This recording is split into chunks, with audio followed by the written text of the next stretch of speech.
And we should be live. Hello, hello, hello. Let me just check my audios and I'll be right with you.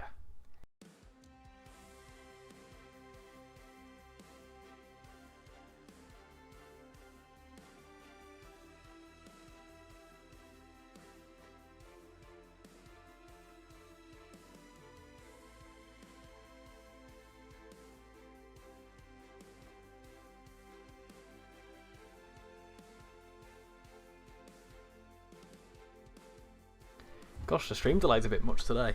Anyway, right, good evening everyone. How is everyone doing? Tonight we're going to be taking a little look at the brand new, well, upcoming Santa Fe gameplay pack on the Cajon Pass, courtesy of High Iron Simulations.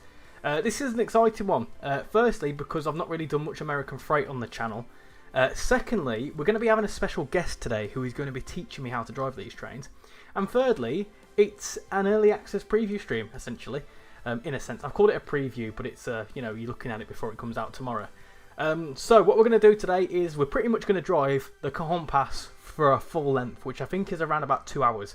So we're going to go from one end to the other, using the gameplay pack, using whatever loco, depending on what we like for time. I might do some shunting or whatever else, but we're going to give it a little go today. I was meant to have a first look video come out for this, however. Just down to some personal commitments, time, and whatever else, I just didn't get a chance. So consider this my first look because I've not jumped into it. And as you can see, Cajon Pass I've not touched at all, especially not on the PC. I've played it a bit on the PlayStation, so I'm not really one for American Freight. So I'm kind of more doing this to show this to you, and you know, you can see what's in the pack and whatever else. But like I say, I don't know too much about it, so I'm kind of doing this more for your benefit to see if you're interested in it. This is what you get. Whether I drive the trains very well or anything like that is another question, which if anyone's seen any of my content, you'll know exactly how that goes. So, who we got in chat? We've got Kelly Hall with loads of comments. Feezit, who used to be Tech Geek Ollie. I'm going to keep calling you Ollie. Tom, how are you doing? Good evening. Luke, hello. Optar, is that Optare? Solo driver, is that how you call that? Is that what you call them? An Optare? I think so. A type of bus anyway. YouTube's still doing that tag thing, which is an absolute pain in the arse. I wish they'd change it. I hate it so much. But if I get your username wrong, it's because YouTube doesn't like me. Flying Southerner, good evening. Richie never drives any trains right. Oi, listen. Hopefully no spad. There'll be many a spad tonight. I'm just waiting for a certain person to grab a coffee, and then I'm going to be joined by a special guest who knows a thing or two about American Freight. So by doing this, I may not be an expert, and I'm just going to be driving the train. However, the sort of expert will be hopping in and talking to you about this, and we'll have a lot more experience and a lot more knowledge about this. So it'll be a bit more fulfilling. So I want to get the right end of the stick here and say, I don't know much about this, I don't know much about the pack, and it's kind of obviously not one I'm really familiar with, so I'm really not best placed to be able to like say anything about it or rate it or whatever else, because I don't know much about it. It looks good, don't get me wrong, but yeah, the guest, who shall be in very shortly, knows a thing or two about it. So, whilst I wait for a lovely little Discord message from them, I'll show you what you get as part of the pack. First, let me just get rid of the audio. Let me do that. So, boom, off. So, Cajon Pass Santa Fe gameplay pack. Also, a very quick side note. I don't know if anyone's noticed, but thumbnails. The thumbnail, the live stream thumbnails, has got a slight tweak and change to it, and it's a style I want to try stick with going forward. Let me know your thoughts in the comments. Do you like it? Is it tacky? Is there any changes you'd like to see, or should I just go back to my old style of thumbnails? Let me know. That's a little thing I wanted to ask. Anyway, Cajon Pass, 249 services. So you can see we've got the original timetable, which obviously you get with Cajon Pass. It obviously comes with all the BNSF stuff. It's a real mouthful to say. Obviously that's got 120 services. With this timetable you get a lot more services with this. Actually quite a few services, 264. You obviously have included the C40-8W. Obviously you need the Cajon Pass to own this. to own this DLC to be, in order to get the actual gameplay for it. You also get the SD40 in ATSF livery, which I think is the Santa Fe livery. But you can also drive a couple of services with the Union Pacific SD40 as well. So there is actually, if you go into the layer list, you can see there is AI traffic, Union Pacific player drivable traffic. So there is actually UP dedicated traffic in this. And then obviously you've got some other stuff as well, which is very good. So I'm thinking of driving this thing today because it looks cool. And yeah, I think the same amount of services for each. I think that one's got 74. It's got 264 services, so I'm guessing that's got 74, that's got 74, and that's probably got a fair few as well. So we're going to drive the C40, I think, tonight, because I think that's the easier one to drive. I think it's the beefier one, so you're able to carry more with it. As for scenarios, if we jump into the scenarios, you can see we've got the original ones, which are these ones here, and then hopefully, yeah, there you go. So I think there's 5 scenarios with this, which are these ones. So you've got Cargill turn, Cushenberry turn, unexpected delays, last lap to San Berdo, and Fawn Road switcher. So you've got a couple of scenarios there as well to mess around with. In terms of timetable movements, let's have a little look what the SD40 does. Does all sorts of different bits, 4-line runs. I don't know what half of these mean. I'm really, really bad when it comes to freight. I'm going to fully caveat that now, and I'm absolutely useless when it comes to American freight. So it'll say things like switching and grain trains and anything like that, and I have absolutely no idea. I really don't. So I'm just going to drive it because it's a cool thing. For me, I'm very much a EMU, DMU sort of character, commuter style. So this isn't really 100% my cup of tea, in the sense that I don't really know what I'm doing. So I'm all for giving it a go. You never, nothing wrong giving stuff a good go. But yeah, I really don't know how to do this sort of stuff. So that's why I'm bringing in an expert. But you've got manifest trains, all that sort of stuff, and then the C40. Let me carry on going through that. So obviously, that does all sorts of different bits. If I just scroll through the timetable, you can see all sorts of different things going on. Loads and loads and loads and loads and loads and loads and loads and loads of stuff. The SD40 UP, I think it does different services. Yes, it's got dedicated UP services. So you can see in the timetable it says UP trains. So you've got UP trains, you've got AT trains. There you go. So you've got different things. The C40 does a couple of different things as well. As you can see, they're all AT listed services. It does all sorts of stuff. Operators train from Barstow to Victorville, so we might end up doing something like that. Maybe a 4-line run of some kind. 51 minutes, that'll do. That'll do the job. That's all that sort of stuff. Got my headphones down there ready for all the guest. Let me do all that. Yep, so that's all your services with that. So there's plenty going on with this. Like I said, I don't know what half this means. There's intermodal with HPT. I don't know what that means. But yeah, if you know your stuff, you can see what it is. So if there's any requests or anything particular you want to see tonight, then please do let me know. An actual rail fan, I hope this will help me with the downhill services. I'm not really a freight fan myself. Well, just tune in because this is going to be chaos. Hello, Crazy. How you doing? You like the border? Nice one. Nice one. This looks interesting. Keep the new thumbnail. Nice one. Yes, Cargo Line Volume 5 comes out next week, which was actually quite a surprise today. I know that they teased on some more information, but it's come around quite quickly. I thought it might have been, a little bit further down the line. But yeah, Nuclear is coming out, and we'll certainly be showcasing that when it comes out next week as well. I've got a few ideas to do with the Cargo Line stuff.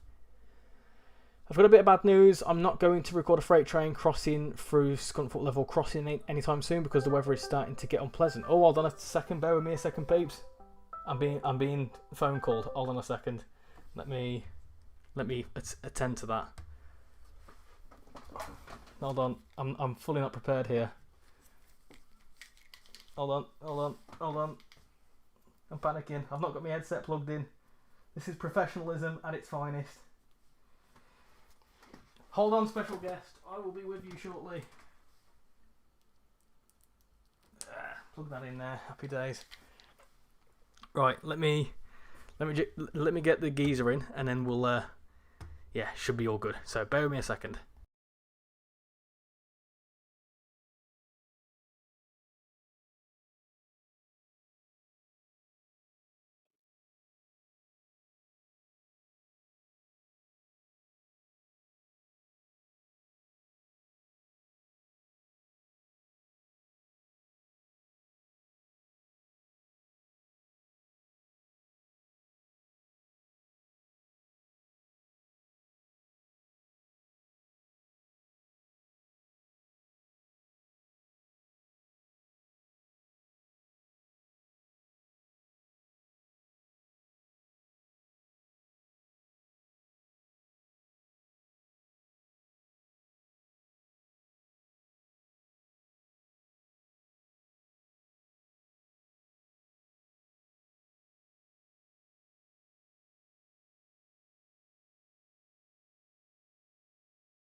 Right then, we are joined with a special guest who's going to teach me a thing or two about freight trains. Hopefully you can hear him all good. Introduce yourself. As I usually say, morning from Oz. It's Train Simulator Driver. There you go. Richie felt a little bit nervous about getting down the big hill, so I thought I'd come along for the ride and we can die together. Yeah. So you've already given this a bit of a go, and you offered, I think it was during your Subway Sim stream, to offer a helping hand, because I'm not very good when it comes to freight trains. So if you don't mind, people are going to probably ask me some complex questions about American freight trains that I am no way qualified to answer. So can I hopefully direct them towards you, and then you can sort them out? My first question is, what's the best train to drive? Because I've not given this a go yet. So from your experience, what's the best thing to showcase this pack? The C48W. Oh yeah. The SD42 had a couple of fixes since I did my review, so it's not as bad as I said it was, but it's still not good. Yeah, so go for the real one. If you want to check out, have you got a couple of videos on this now?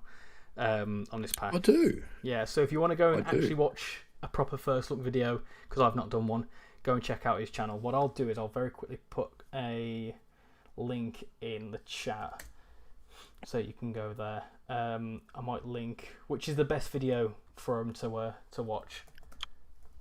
Have you got just the one? I've not looked at my subscriptions today, so. Let me find you one. I'm in your chat now too, so I can dump some links in there. You should get the the game running. I'll put in the shall I put the honest review one in? Yeah, you can put that in there. I'll put that one. That's a fair one. I've currently got a video for a Volkswagen, which is great. And I'll find you the 2 tutorials for if people are interested. Nice one. On the 2 locos. We've had these 2 locos before in the game, but depending on when you've joined the game, maybe you don't know. Maybe you didn't have Caltrain, which is where the SD40 came from. And maybe you haven't had Sandpatch Grade, which is where the C48W comes from. It's a mouthful. See, so there you go. You've already said 2 things that I don't actually know, which is very useful, because I didn't know that. I know there's all sorts of different freight trains, but I don't actually know where they all come from. So what I'll do is I'll bob this in the chat and I'll pin this as well. So in fact, let me try that again. Let me do TSD's first look. I can't spell look right, apparently. Right, look video. So there you go. I'll pin that in the chat, so if you want to go and check it out, you can. And then also, if you've not subscribed, why haven't you subscribed? Go and do it, because he's a very, very good content creator, and knows a fair few things more about trains than I do. I'm just more, whoa, train. And he's like, whoa, this doesn't work, or this works, or I know how this should work. Whereas I'm just like, it moves. Yet another SD40. I mean, like I say, it's one of them, isn't it, where if you don't own Sherman Hill or what was the other route you said, Caltrain, then you are getting that one comes from Caltrain. Yeah, it's one of the oldest SD40s in the game, and I'd love to know why they picked it. But they made some fixes to it yesterday, so some of the things I say in my review about it aren't true anymore. So I'll probably replace that review at some point. I'm just gonna double check audio. Make sure you're all good. Can you hear him all good? I can hear me all good, but I've muted your stream so we don't get feedback. That's a good idea. I'm gonna make sure. Ouch! Headbutting the microphone. That's not good. And when I start eating my toast in a few moments, I'll mute myself. Nice. Oh, have you got just normal toast or anything on the toast? I have some very nice sourdough rye with just butter. Oh, nice. Awesome stuff. When Richie and I chatted about doing this, and I went, yeah, that sounds like a great idea. I hadn't really considered that it was 6 o'clock in the morning for me. Yeah, it was last night when you were saying, I'll schedule the stream, and you said, "Ah, can you start around 6:30 so I can so I'm not awake, too early or anything?" I went, "Yeah, sure, that's fine." I scheduled it for 6:30 my time, and you went, "You do realise your stream's starting at 5:30 in the morning for me?" And I was like, "Oh, okay, well I'll go back to normal time then." Yeah, it always confuses me, the time difference. So I'm glad you let me know so I could update things. Have you got any good services in mind? I don't know what half these mean. I would pick one that starts somewhere around Victorville and goes down the hill, because they're the ones that you'll have to be on your game. Going up the hill, you just put the thing in notch 8 and wander away for a couple of hours. What should we do, Pete? Should I go down the hill or up the hill? Oh, definitely down. Can I increase my voice audio a little bit? It might be mine's maxed out, but I haven't got a very good microphone. So maybe I'll pull down a little bit, because he has a very good microphone. So let me do that. Hopefully you can hear me all good. Let me just have a check. Wander away for a couple of hours. What should we do, Pete? Should I go down? Right, I've turned you down. I've turned me up somehow. Down. Audio's fine. Okay, that's fine. Awesome stuff. Down. I'm gonna go down the hill. Okay, so I'm starting at Victorville to Barstow. Is that something? No, that's going the other way. You want Victorville to San Bernardino. Victorville to San Bernardino. Okay. Victorville to or anywhere to San Bernardino, really, but Victorville to San Bernardino is about an hour and a half. So I've got a Summit to San Bernardino. Is that from the? Yeah, take that one. Am I gonna guess? Yeah, you can take that one. That's going from the summit downhill, I'm guessing. Yeah. That's directly on the summits. You'll have, I don't know, half a kilometre uphill driving to do. So it's America. Half a mile. What's TOFC? What does that stand for? It's probably containers, I think. Okay. Or is it cement, that one? No, that one's cement. Okay. So, and then actually, no, could even be trucks. Because they've got new bloody mnemonics on this one. That might be trucks. Is that like you got 4 horsepower per ton, so that's plenty. Oh, okay. Is that what that means? Horsepower. Ah, right. Yeah, okay. Horsepower per ton. So those TOFC things, do they have new wagons on them? Because I think there's new wagons with this, isn't there? There are indeed, yes. Okay. There's I think four new ones, and you get the trucks. Okay, we'll give that a try then. Like I say, I know basics. I'm not on my TSCX controller because I haven't set it up for American Trains. I've set it up for a single handle EMU and a DMU because I'm basic. Right then. That's okay. So I'm at the top. I've only driven this. So the only time I ever drove this route was when I spawned in a Scotsman and I drove at 100 mile an hour. Peeps, if you know, you know. Right. So I'm guessing reverser into forwards. That's a good start. Stop. Okay. Go up on the panel above your head. Turn on banking com first. Banking panel. Is this thing here? Yeah. Press the DISP button on the radio to the left of the thing you're looking at. That's your end of train.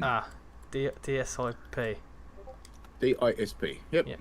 There you go. Now you can put your reverser in forwards. What does that do? That controls the other locomotives in the train. Wait. No way. You're joking. Have I been doing that wrong this whole time? Because if you've got locomotives mid-train, yeah, it matters. Because if they're connected to you, it's fine. Yeah. But if they've got them mid-train or at the back, you need banking com on first, because it simulates your driver talking to the other driver on the radio going, "Oi, I need more power up here, mate." Now that makes a lot of sense. I've always struggled with American freight, so I'm guessing that's probably why. We've got 4 trains, I think this is here. These look, I tell you what, it's a nice looking livery in it. Looks very nice. I'm not too sure how I feel about the other one. The Santa Fe on the front is probably a little bit low resolution, and the Santa Fe on the side is a little too bright at red. But apart from that, yeah, it's perfect. I didn't notice I haven't really spotted the resolution. I see what you mean, but yeah, it's. I'm guessing it's the real deal. It's not a fake livery or anything like that, is it? No, they're real. They're real. There you go. So it's not like it's a fictional take on anything. Like I said, I don't know anything about freight at all. What's next? That's in forwards. That needs to be in cut. That needs to be in freight, I'm guessing. Yes, it is put in freight, and you can release that. Release this So one. bring the red handle all the way towards you. Yep. That's releasing the train brake. Now, just below the brake stand, there's a knob on the front of the dash. No, there's a knob here, sat in the chair. This here. Yep, set that to lead, Yep. and then apply the independent brake, which is the black handle to the right of the red one, all the way, so the train doesn't roll away while you're setting it up. Right. Okay. Cool. Headlights. Do they need to be on bright? To auxiliary. Okay. Cool. The difference, if you have a look at the front, is you've got your ditch lights and your headlights on. That's what auxiliary does. Now, on American trains, I don't actually know about the Santa Fe era, but I would expect that the ditch lights would flash when you blow the horn, and they actually don't on this. But like I said, I don't know if Santa Fe wants to do that. Right. What? How good a horn is it? That sounds quite good, actually. It does. It's a very nice horn. They have redone the sounds for this thing. Can you hear the game all right, peeps? Because I probably have it a little bit quiet, actually, thinking about it. So let me just turn it up a little bit. Let me know, peeps. Let me know your thoughts and feelings. Right, can we get moving? One of your streamers says it must have a good cleaning schedule. The Santa Fe did keep their locos clean, but it is quite nicely weathered if you're getting close to it. Yeah, it is quite. I quite like the weathering on it, to be fair. I think this looks quite nice. As far as American freight trains go, I quite like the look of this. Yeah. Santa Fe is probably the end of the era of Pride, where they actually looked after their machines. These days they just drive the bloody things into the ground because they've got precision scheduled railroading and there's no time to wash them. So is this livery still in operation today? Or is this an older version of the Santa Fe? It's an old... Santa Fe doesn't exist anymore, it's part of BNSF. Right, okay. But, because that stands for Burlington Northern and Santa Fe, funnily enough. Oh, right. Okay. That makes a lot more sense. So But there is one heritage unit in this colours. So, as for terms of going, can I go now, do you think? Can I put some... See that? Sorry, come on. See that meter right in front of you that says AFM? Yep. You see how that's pegged to the right? Yep. That means it's still charging up your train. Right. Use the 3 camera and go to the back and have a look, and let's see what the pressure on the back of the train is. Don't go that way, it's like a mile long. Just press the 3 twice. Or are you on your console? I'm on keyboard. Ah, whoa! So Look at them. yeah. Sick. So you should have an end of train device down there, otherwise known as a Fred. Right, okay. A flashing red. Go around to the right side of it, and you should see a number. Yep. In a little panel. All right, it's on 80 pounds, so even though it's charging the train, you should be able to move. That's enough to move. Okay, cool. Off goes that there, very slowly, but he's moving. Cool. This is cool looking. I know it's like a mile long, but this is cool.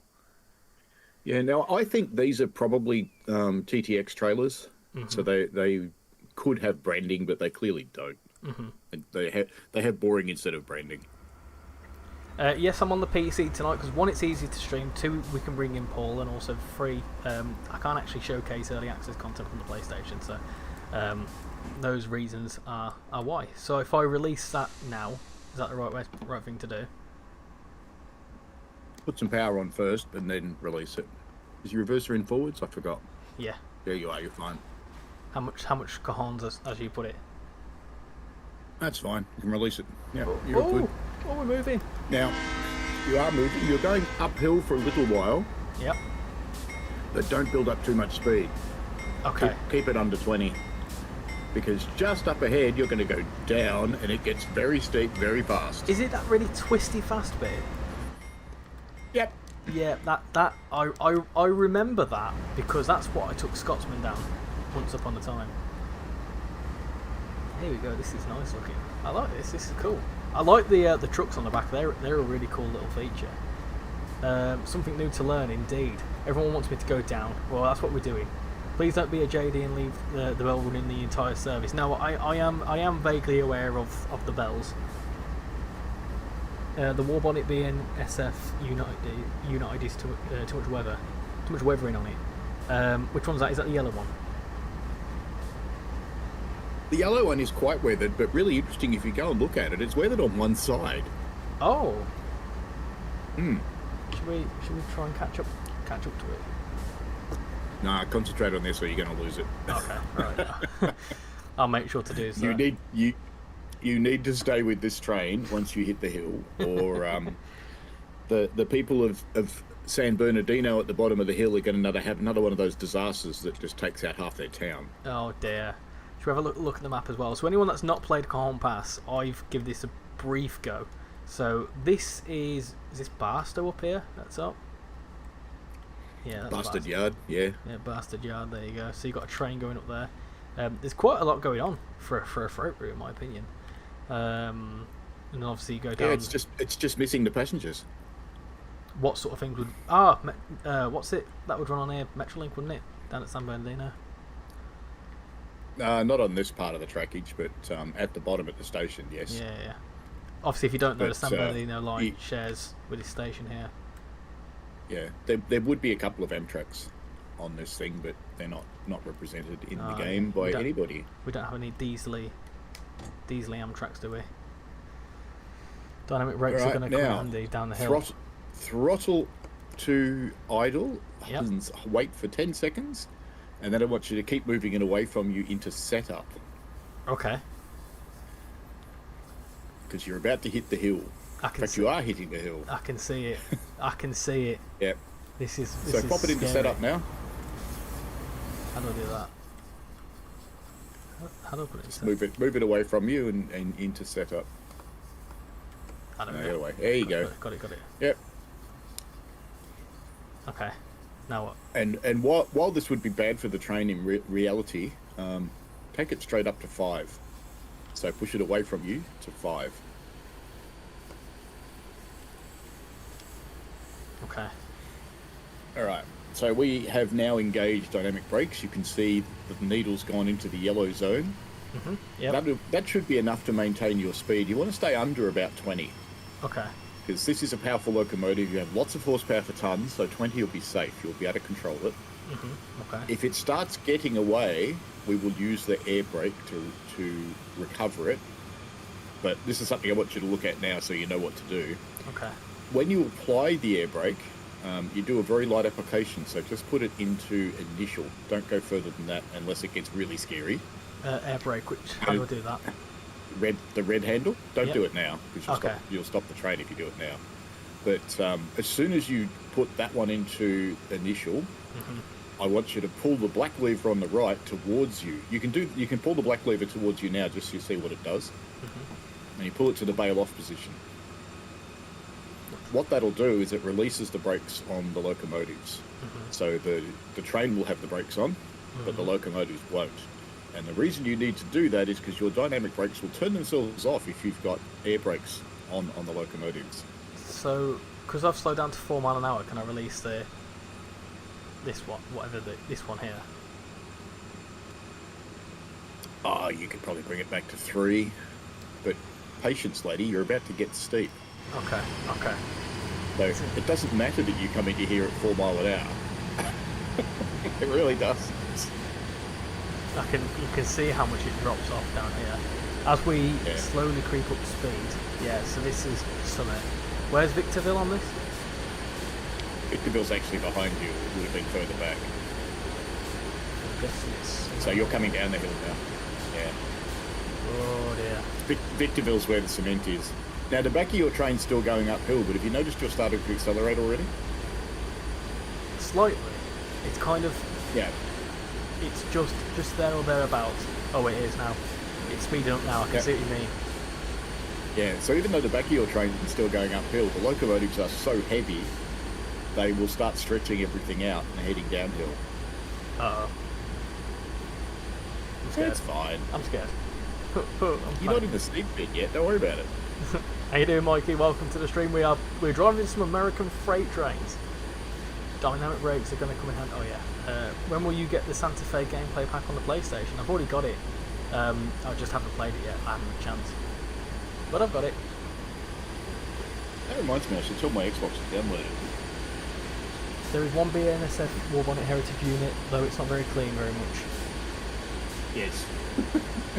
I know what you. That filthy little mama. I know what you're referring to, if I'm guessing correctly. What, the Amtrak thing? Is it the... what do they call it now? Is it the Surfliner or something like that? Probably not that one, is it? No, it's not that one. It's one of the ones that goes inland. I actually can't remember which service it is. But there's I think there's a couple that run through here. Is it a P42? Could be. Currently, yeah. I'm not actually too sure. Or P40. Or the new Siemens thingies, the Chargers. Oh, yeah, yeah. Oh, yes, I can see that we're building up some speed now. Now, I don't think my Xbox noises came through to the stream. No, they didn't. They can currently hear me gulping on tea and whacking the microphone with my teeth. Oh, good. So it's fine for me to just eat my toast then. Oh, yeah, go for it. Yeah, there's absolutely no professionalism here. It's... If you weren't here, this train would already be in San Bernardino, and I would have already demolished the town, as you said. Notice how steep you're getting? Yep. Go back to break 6. Break 6. Yep. Oh, 2.4% downhill. Oh, here we go, lads. This is going to be good. Gets steeper. Now, have I already told the Xbox about this DLC? I'm not sure. I can't remember. It's not full line speed at all. Do you know what? I'm glad I've been taught this, because I would have attempted to get to 30, and then I would have been a bit buggered. Yep, you would indeed. I don't think I've redeemed the key yet, so I'll have to do that too. I think I need to do that. Wow, 57 votes on the poll. 63% of you are saying yes, you're looking forward to this. Nice. Okay, that's actually quite a surprising turnout. I had similar sorts of numbers, and mine was split between get it now and wait for a sale. It's not expensive, so most of your people watching right now are probably either going to be English or American. Yeah. So I think it's $17.99 American. Yeah. And I think it's what's it, £13? Something like that. Something like that. I think it's $13.99. Yeah. I actually love that the UK's just gone, no, we're not floating our money anymore. Our money's worth more than yours. I am just going to Wish Australia would do that. I'm just going to double check that actually. Santa Fe on Cajon Pass. Tell me what it's about. It is...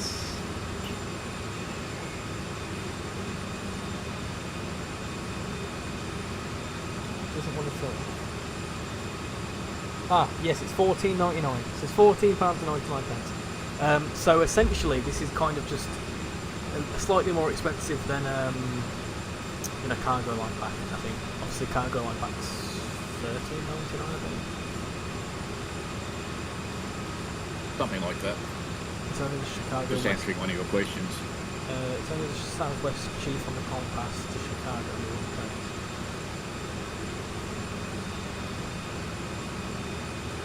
My Xbox, for some reason, is literally going through every single DLC in the game going, it's ready to use, boop, boop. It's ready to use, boop, boop. It's like, it's off. Yep. Mine does that. So I'm glad it's not coming through. I can't hear anything at all. Whereas your microphone's quite good at cancelling that sort of stuff out. Mine, you can hear every single creak of my chair, which is not great. I could do with upgrading. No, your audio sounds good when I listen to your streams. Do you think? Maybe I'm just... But yes, I do have a mic with a little AI slave in it that goes, ooh, that's not a good noise. I'll get rid of that. Ah, I see. Right, I'm up to... Not to plug them or anything, I've got nothing to do with them. We're really clear of that. I have no affiliate links or any shit like that. It's an Elgato Wave 3. They're quite good for streamers. They're not really expensive, and you don't need an expensive interface to run the thing because it's USB. I'm getting a lot of speed now, so I'm guessing I need to apply some more brakes. Yeah. Okay, right. You're not in a bad way in the slightest at the moment. Okay. You're going fine, but you are getting into the steepest part now. So What? you're in the 3%. You're going to get all the way. I think 3.9 is the worst. Wow. Yeah. That's good. You see the trains all the way up there as well. Yeah. So your speed is starting to creep up. So go up to brake 6. Up to brake 6. I'm on brake 7. You're on 7 already. Yeah, I'm on 7 already. Okay. You better go to 8 then, because you're still speeding up. How many notches of brake is there? Is it 8? 8. Yeah. It's 8 in each direction. So what happens if I fully release the brakes, man? How quick would I go? You'll end up like a roller coaster for a little while, and then I don't know if you saw that video of Thomas's diesel doing 100 mile an hour and then being upside down for a little while. It'd be like that. Oh, sick, right. What's the phrase? Is it prevention before something like There you this? go. North Atlantic Aviation knew better than me, and it's the Southwest Chief, and it has P42s or ALC 42s or a mix of both. Ah, there you go then. So they haven't got the charger yet, by the sounds of it. Hello Andy, how you doing? Hope you doing well. Is it still showing you app names for you? Or is it showing you... Yeah, it is. I have that named. It's I googled it. I found out why. It's because people keep making fake accounts of people, so it's to stop that from happening. Ah. That's what it's a security thing. So earlier on this year, when people were coming in being Tesco or an Aldi or anything like that, you can't do that anymore because YouTube blocks stuff like that. So I think it's to kind of prevent people from, you know, like essentially when you've got like a verified account or something like that, it's a case of basically stopping from people duplicating accounts. You mentioned verified accounts. Let me change personalities and go. I would love to know how you did that. There you go. I like that you can change personalities mid-stream and it doesn't stop the stream. How I did that is, back in the Google Plus days, I was on the beta team for Google Photos. Right. Before the public had it.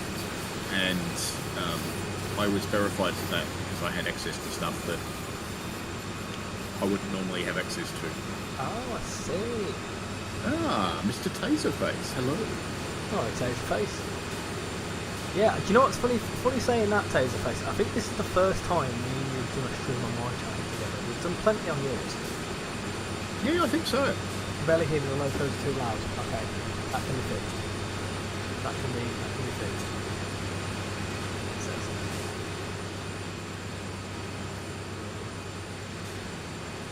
Is that better? I can always change it. I can keep it going down. And what's that? You can barely hear Ricky. Oh no! Oh no! Oh dear! Don't worry, it's not long enough for you to get a copyright pin. It's fine. I'm not. This won't be monetized anyway, so I won't have Rick Astley trying to steal my money. I'll only do it once. Oh dear, that was brilliant. You have to do it when I'm least suspecting it. Absolutely, it's the only time it's worth doing. Brilliant. Oh, if you ever want me to do a stream with you guys, let me know. Well, there is something that me, you, and Sir Paul here have got something in mind, haven't we? I don't know if you've seen the updates to it. Should I look? Well, actually, I won't because it'll end up dropping out of your voice call. Oh yeah, good point. I could look on my phone, I suppose. You live in California and always see Union Pacific and BNSF trains all the time over here. I'm intrigued by them. I'm a huge passenger train fanatic, but I might give this a go. Nice one. I assume you've got Cajon Pass. Just one, obviously, a thing to caveat that you need to have that in order to play this. But you need to ask that question right, Richie. You need to say, have you got the cajones? Have you got the cajones? There you go. There you go. Because you know what that means, don't you? Have you got the balls? Yeah. Yeah. I thought as much. Should I start releasing my brakes a little bit? I feel like I'm slowing down. No. No, okay. So even though you're now in the 2.7, you're about to go into steep again. Okay. Yeah, Kelly, it depends where you are in California about whether you'll see BNSF or not. If you're down around Los Angeles, heading over towards Las Vegas-ish kind of way on that corridor, you'll see BNSF. Everywhere else, you'll see Union Pacific. I actually saw a video the other day of a Norfolk Southern running in California, in Oakland. See, what the hell's that doing there? I may not know much about freight, but I think that to me, I know that's quite unusual. Yeah, well, that's as weird as us seeing the Avanti West Coast on the East Coast Main Line. Yeah, and we did see that, didn't we? We did. Yeah. Fun little fact, peeps. Me and Paul saw, like, I think it weren't in service. It was one of the first ever test runs of the Class 805, and it was going through York in like 2024. And we were like, yeah. I remember pointing out to you and I went, that shouldn't be there. And then he pulled his phone out and then did a quick, very amusing short of it. It's the one that's, if anyone's seen my intro, it says the 805 pulling into a station. That's York. It's just bizarre. Yeah, it is. Is that Merced? Is that how you pronounce that? Or Merced? Merced. Merced. Yeah. The freight train passes through here all the time at 2 a.m. and rattles the house. So you're in the inner valley, Taserface. It's probably a little warm in summer. I have an experience where I actually lived very, very close to a bit of the Cambrian coastline, and 158 is literally probably about 50 metres, not even that, like basically right next to the house, and they used to go for it like 11 o'clock at night, and they're loud as well. Indeed. Would you recommend... Taserface, I did live in Oakland for about 3 years and Berkeley for a year. Quite interesting experience. In Oakland, I think what the most interesting thing for me about that, and it's probably good for my kids as well, is we got the reverse of what we have in Australia. So you get to feel what it's like to be a minority, because Oakland is a black city, and we lived in it. So it was a good experience. Really interesting area. And I worked in the Bay Area, Taserface, so I worked on public transit everywhere, from Sacramento through Richmond, through the Golden Gate Bridge District, all the northern stuff that they go to, San Francisco, right down through Caltrain, VTA down in San Jose, all the way down to Orange County in Los Angeles. Was all me working for my company. That's quite a... I don't... Quite like a range of places. I don't work for them anymore. I don't work for them anymore. We had a disagreement of the minds, and my employment was ended, and I came back to Australia. Will you recommend buying the Great Western Express now, or wait till the remaster? Is it like an update or a whole new route?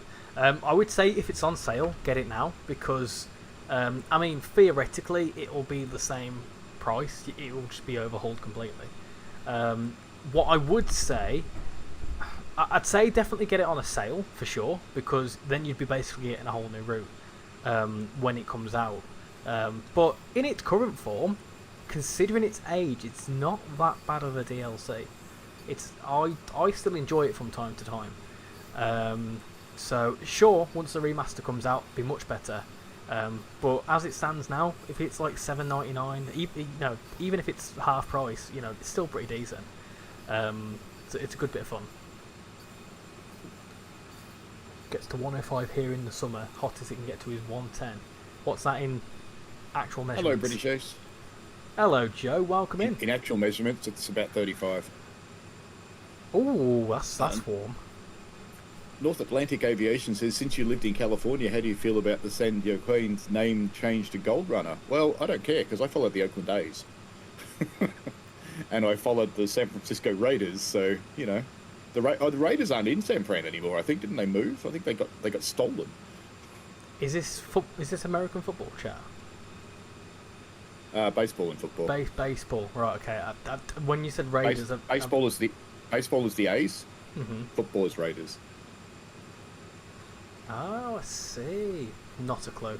I don't know about this Sir Paul stuff, British Ace, but yeah, it's me. It is Sir Paul. He's teaching me because I don't know how to drive American freight trains. So he's currently virtually holding my hand from the other side of the world and teaching me through.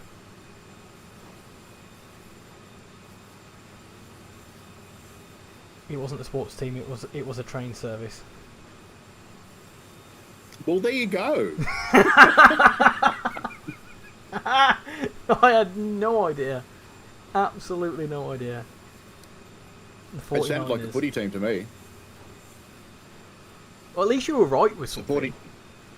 The 49ers moved to Santa Clara. There you go. There you go. At least you were right with like something moving somewhere. It may have not been about football. I used to go to the Oakland A's games because they had Dollar Wednesdays, and you'd go there, and getting there on BART was $1, getting into the park was $1, buying a hot dog was $1, and buying a beer was $1. Perfect. Everything was $1. It just made life easy. So, if I'm correct, we're coming to a bit where you'd sometimes have a train going above you. Is that right? Yeah, sometimes if you're lucky.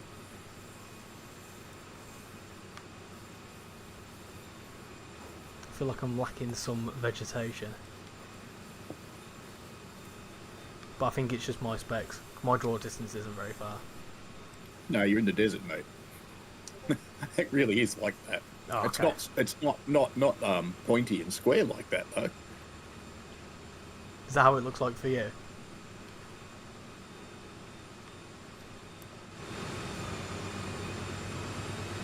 Oh yeah, it looks the same. What's this? What's this thing that we're crossing here? That is a hot box detector. Oh yeah. Yeah, everybody needs one of those when they're trying to pick out a girlfriend. See, I was going to use the term. I was going to use the term a hot box detector. I was going to say you need to put Cajon's Aldi on that, because here a hot box is a very warm car, and that lovely summer's day in August, that the Aldi, one where you filled it up with wind. That's the one. Yeah. Yeah. That hot box detector would be going off. Yeah, so they detect a couple of things. They look for hot axle boxes, so that's an axle box that's run out of oil, and it's got bad bearings or something like that, and it's getting too hot and needs to be taken out of the train. Or it'll look for dragging brakes, which is also making the wheels too hot. Here comes another train. Yeah, I can see that's what I just spotted that. So there you go. Oh, that's interesting.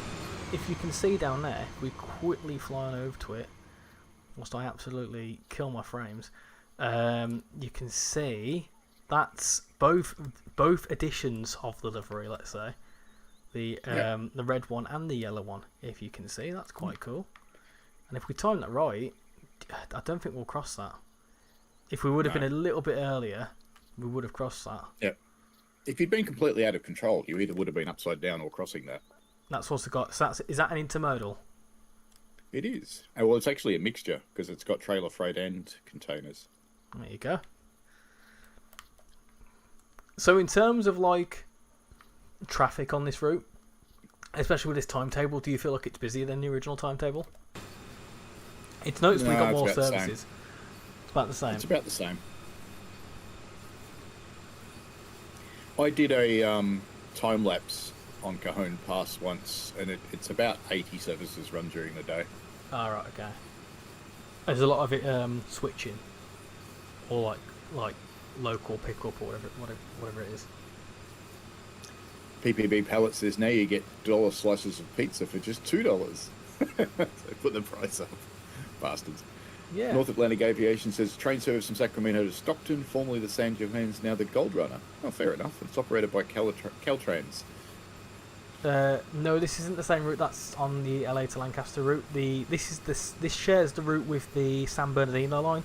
So theoretically, on this route, on this line, you can go from Barstow to San Bernardino, route hop at San Bernardino, and go towards LA Union, change at LA Union, then go up towards Lancaster. So you can do a big old U shape, because I think this route is the longest freight route in the game. I think it's around about 86 miles, if I remember correctly. So, certainly feels like it. It's I do remember when, because this was part of Train Sim 3, wasn't it? And I do remember them making a big deal about it because I think the free routes on Train Sim World 3 were long routes. I think this was the first one they teased as well, saying about 86 miles, and I think the East Coast main line was 95, and then I think They were the last routes before they buggered the game. Who said that? Who said that? Am I using the TSCX for this? I actually haven't. I'm not using it today for this because I've only set it up for basic DMUs and EMUs. This has got like 3 different types of brakes, maybe even 4. I probably could set it up and it would probably work. 3. There you go, 3 sets of brakes. So it would probably work fine. Yeah, it probably would work fine. Did I send you my config files? You did, yeah, but when I brought them in, I messed around with them to change them to how I want, because you had the brake power controller as the left-hand lever. I changed it to be something else because I wanted it to be right-handed with my power brake, which is weird. But that's the beauty of a TSCX. Weird. Yeah, that's the beauty of a TSCX because you can configure it however you want. Oh, there you go. Look at me being a salesman. Being different. Oh, being different. Being different, yeah. Well, it's. Anyway, you're back in the steep part again, and your brakes are holding quite nicely, so it's going okay. In the SD70 ACEs, when you do a run with the normal Cajon pass, you would probably be on a light application of air brakes by now because they're not as powerful as these. These have more balls. So how long typically would... So this service is due to last... Oh, that's the wrong one. We're due to get there... So we've still got a couple of places to pass through yet. So at this rate, how long does it normally take? The timetable says an hour, but that's assuming you're doing speed limit of 30 mile an hour, which you can't. Because if you try and do that, your dynamic brakes will become ineffective and you will die.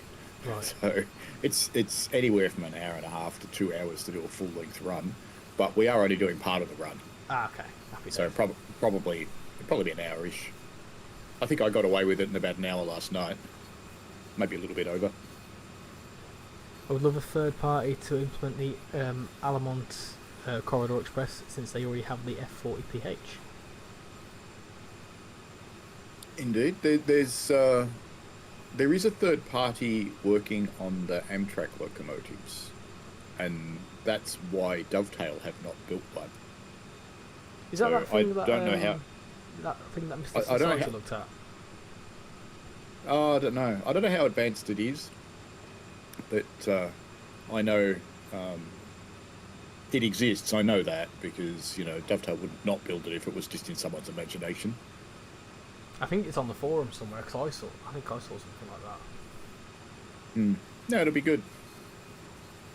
And I like the way you call him Mr. Society because I called him Mr. AI Slot. Because sometimes it's him and sometimes it's an AI voice reader. I can tell the difference. You tried asking Sim Workshop if they wanted some content from me on it, but they haven't come back to me yet. I was surprised they reached out, to be honest. But it's a very cool piece of kit. I have given it a bit of a go. But like I said, the way I've configured it to UK trains because that's what I mainly play it for.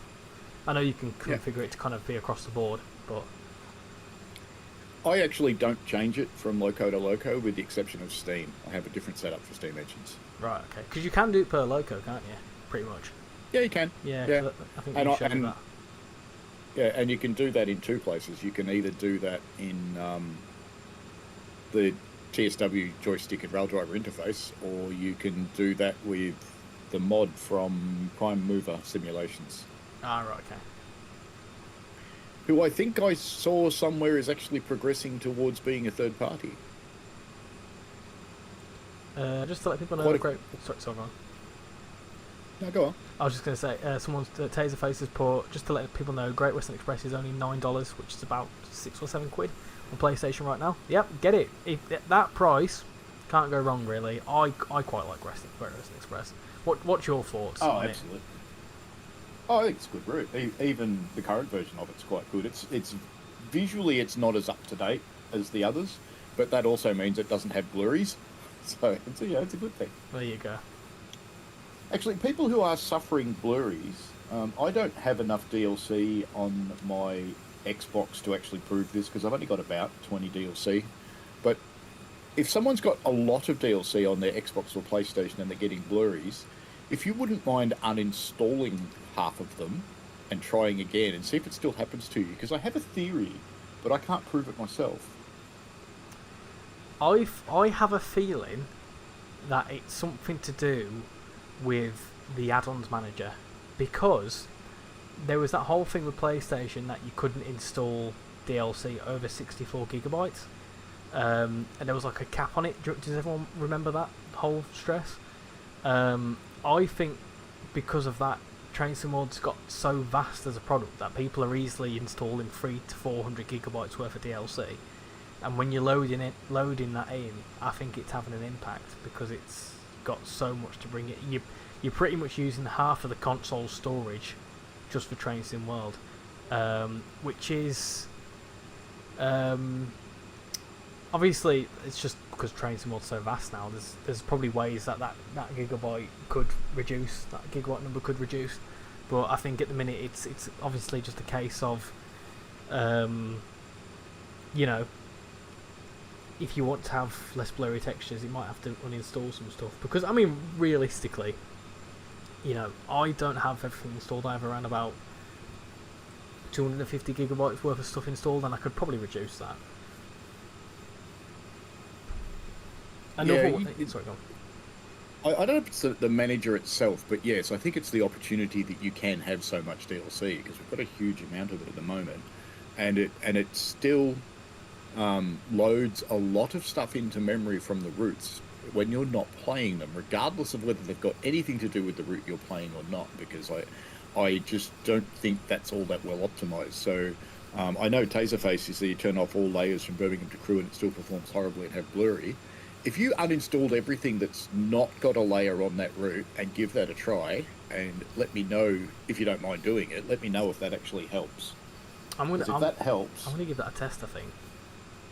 That would help prove my theory, and then I can go back and hassle Matt. But you know, I don't know that they haven't thought of it, because they are working on it, and I imagine they have tried a few things. But I think every extra bit of information helps from people who are being constructive about it.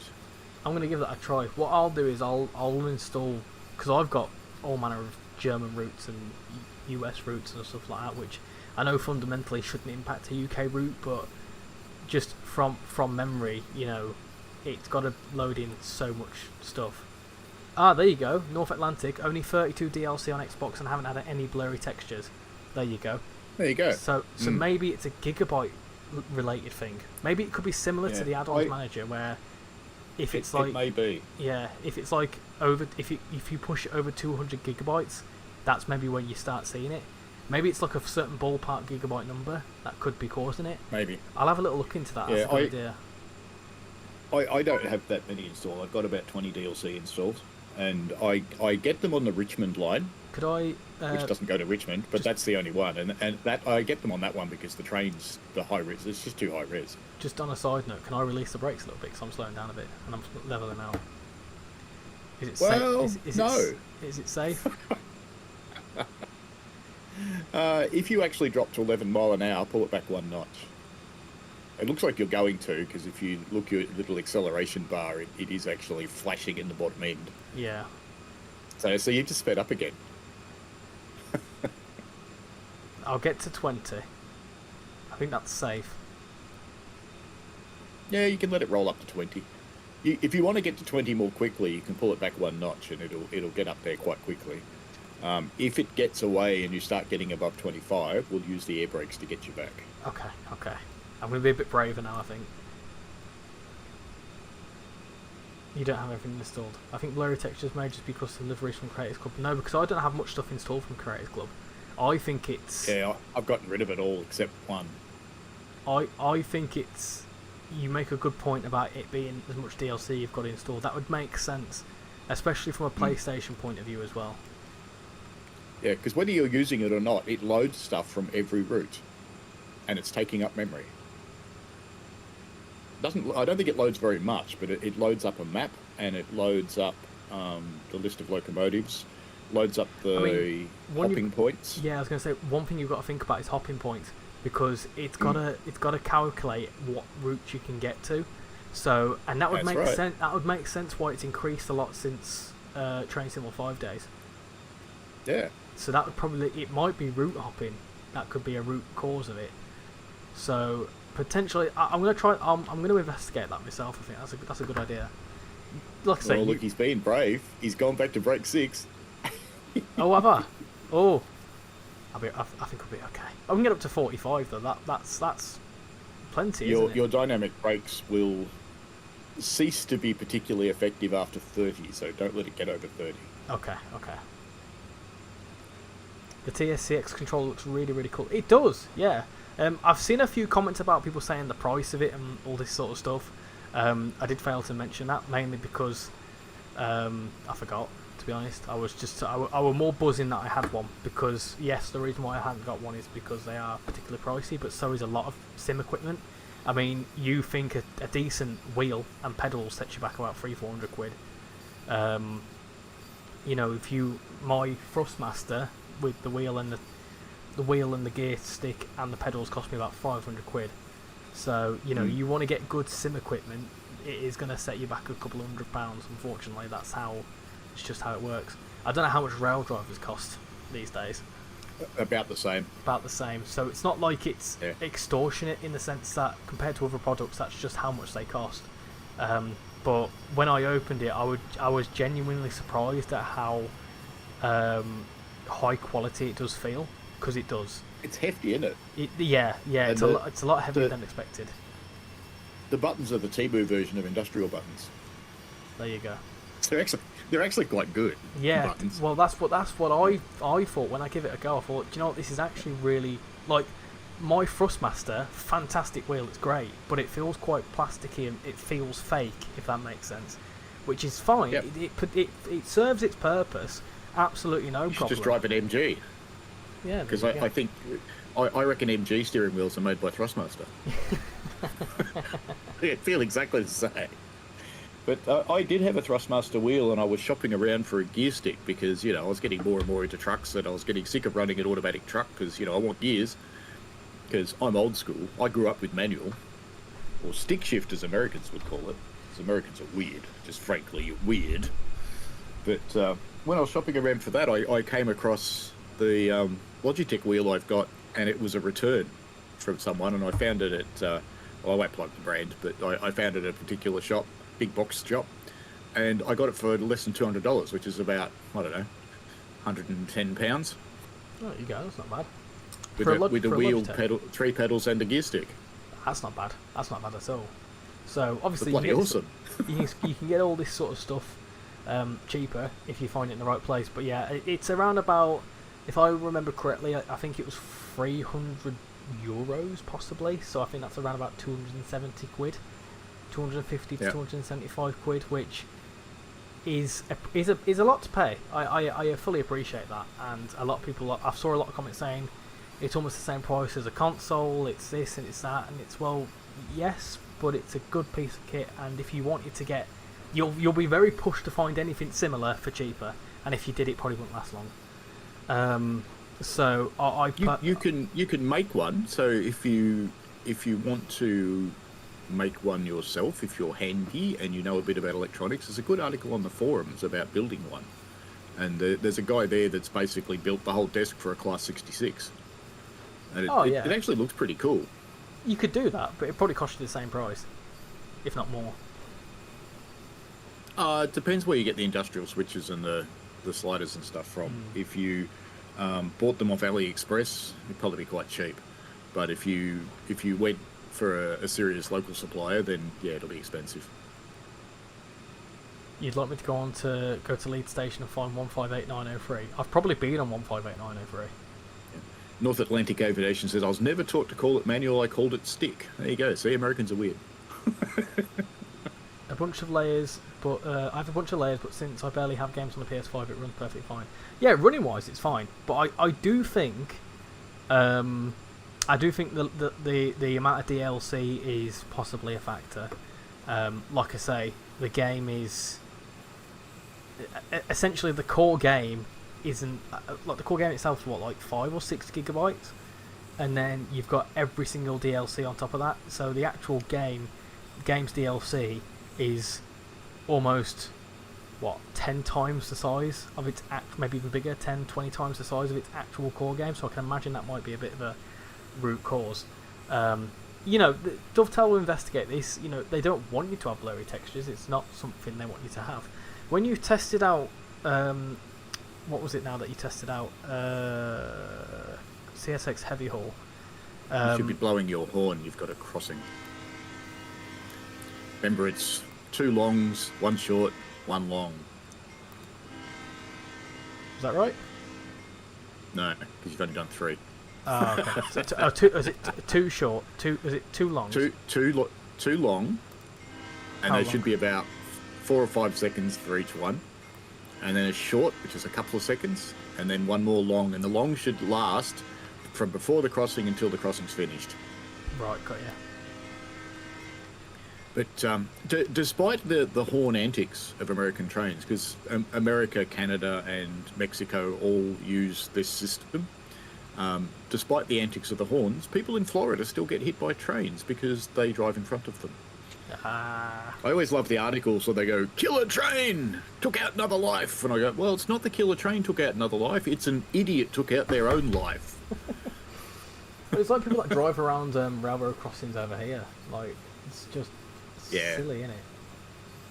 Yeah, here the reaction of government was they made what we call SkyRail, and so Povo suburbs got SkyRail, where the rails were lifted over the road, and the more expensive suburbs got underground, where the rails went down under the road, so it was quieter. My suburb got SkyRail because, I live in a Povo suburb. Povo, does that mean poor? Yep. I mean, considering what I've seen of your, not of your neighbourhood, but what I've seen of your, especially Halloween display, that surprises me. Yeah, well, where I live, it's called Frankston. It's a city in transition. In the 80s, it was really good. It was upmarket. It slipped down, it fell in a hole, and it's on the way back up.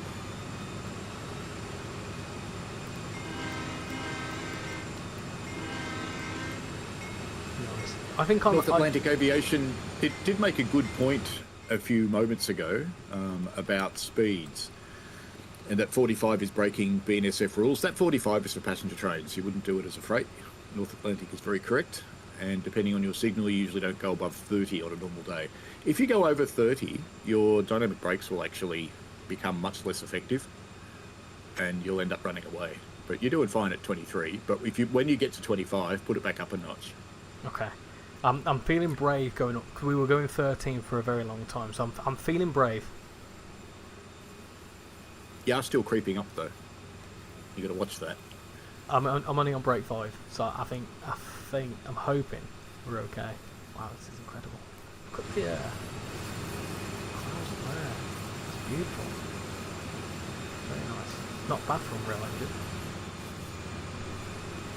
North Atlantic Aviation's running 6 to 7 hour flights. Mate, you should run a flight to Australia, 15 hours. You want a boring stream, run a flight to Australia. He said, 6 to 11 hours. Do you know what I thought you said, or I thought they said? I thought they said 6 to 7 hour flights, and I thought, are they saying 6, 7? Yeah, there's a bit of discussion on quiet zones around the horns too. It's interesting that the giant horns are very loud and they rattle the teeth in your skull, but they're not particularly effective, I don't think. And I think they are a reaction to a perceived risk, and it's a risk control that's not particularly effective, but because it's enshrined in the Federal Railroad regulations, it's unlikely to ever change, which is, just the way it is. So in Germany, for an example, they actually don't blow the horn at all. So if you get hit by a train, it's your own problem. You expect it to look. And I think because they do that, people do look. Because they never know there's a train coming. They're not relaxed about it. Florida is an example due to noise they made from the horns. is this worth the price? That's all very much down to your perception. For me, it's very hard to describe whether it is worth the price because I don't know much about it. If you want to relive Cajon Pass in a different era with different stock, if you don't own the C40, is that what they call it, and the SD... The SD40-2. That's it, the SD40-2. If you don't already own them, then you're essentially getting 2 new trains. People say, oh yeah, it's a relivery of an old train or whatever, but if you don't own the applicable stuff and then you want to get 2 trains in one, from a base perspective, not bad. Obviously... Pretty Chase says you live near Seaford. Yes, I do. I was confused when I saw that, because I thought you meant me, and I thought I'm the furthest away from Seaford than a lot of us, other than you, obviously. Yeah. BA also says, look at the average middle-class houses in Australia and the US. They're a dream compared to shoddy small-town UK houses. But the UK houses are built of real materials like rocks and bricks. Oh, yeah. Whereas the houses here, especially now, they're built of bloody styrofoam. So it's like you're basically living in an esky, or for the Americans, a cooler. Yeah, but the difference is for you guys is that when it gets warm, you actually get a bit of breeze. We don't get that here. Not really. No. When you've got the north winds, which is what makes it hot here, because it comes from Central Australia. It's 45 degrees. You've got a wind that's doing 80 kilometres an hour, and it's hotter. So you really don't want that breeze coming into your house. But our houses leak like sieves because people tend to predict it gets cold, not hot, and we just air condition the shit out of it in summer. See, here it's not bad. Like, for example, it's quite mild actually today, but you know, it's November and my house contains heat very well because it is just purely made of brick, and it's warm in this house, and I haven't had the heat on for days. Well, it's November here as well, you may be surprised to know. And it's yeah. going to be it's going to be 19 today, and it's 2 weeks until summer. See, so I'll rephrase what I say. I meant it's winter here, autumn, not November. Yes. I know you're in a different season, but I know you're not in a different... I'm not saying it's March in Australia. It'd be funny if it were that case, but no, I know. North Atlantic on Cajon Pass, they don't run at 79. Definitely not. They would not survive the experience. I might run at 79, who knows? I've done it. Once Paul leaves us to go about his business, bearing in mind that it's tomorrow for him, I might give it a speed run. Why not? I could. Look, generally speaking, in this game, the physics is not... It's not prototypical, let's put it that way, but it's not awful, but it's not prototypical. Generally, you can get away with 3 times the speed limit in this game without derailing. Yeah. Not always. There are some tracks that are pretty shonky, and you'll come off. Maintalburn's an example of one of those where you can't go much faster than the speed limit. So is it's one of the other German routes. It's the roughest route in the game. Can't think what it is though. It's one of the old ones, but that one's a shocker. What speed wise? You can't go over the speed limit. You just come off. Are you thinking of Tarandarampa? No, it's one of the older German ones. Let me have a look at the DLCs. I'll figure it out. Because that one's quite a steep one. I quite like Tarandarampa. That's the one with the 612. That's probably one of my favourite German routes, to be fair. It's an easy one to drive. Hey, look, news today, cargo line coming soon. And we've got new screenshots. Did you know about that? Did you not know about that coming out next week? Well, I knew it was coming out, but I only just saw the new screenshots because they're coming out while I was asleep. Oh, of course. Because you realise what I'm going to do with this wagon. There is one route, I've got to find it. There's one UK route that's got a crossover where tracks cross each other. And you just know I'm going to slam a loco into the side of this thing because you have to. Anybody from the UK would know why.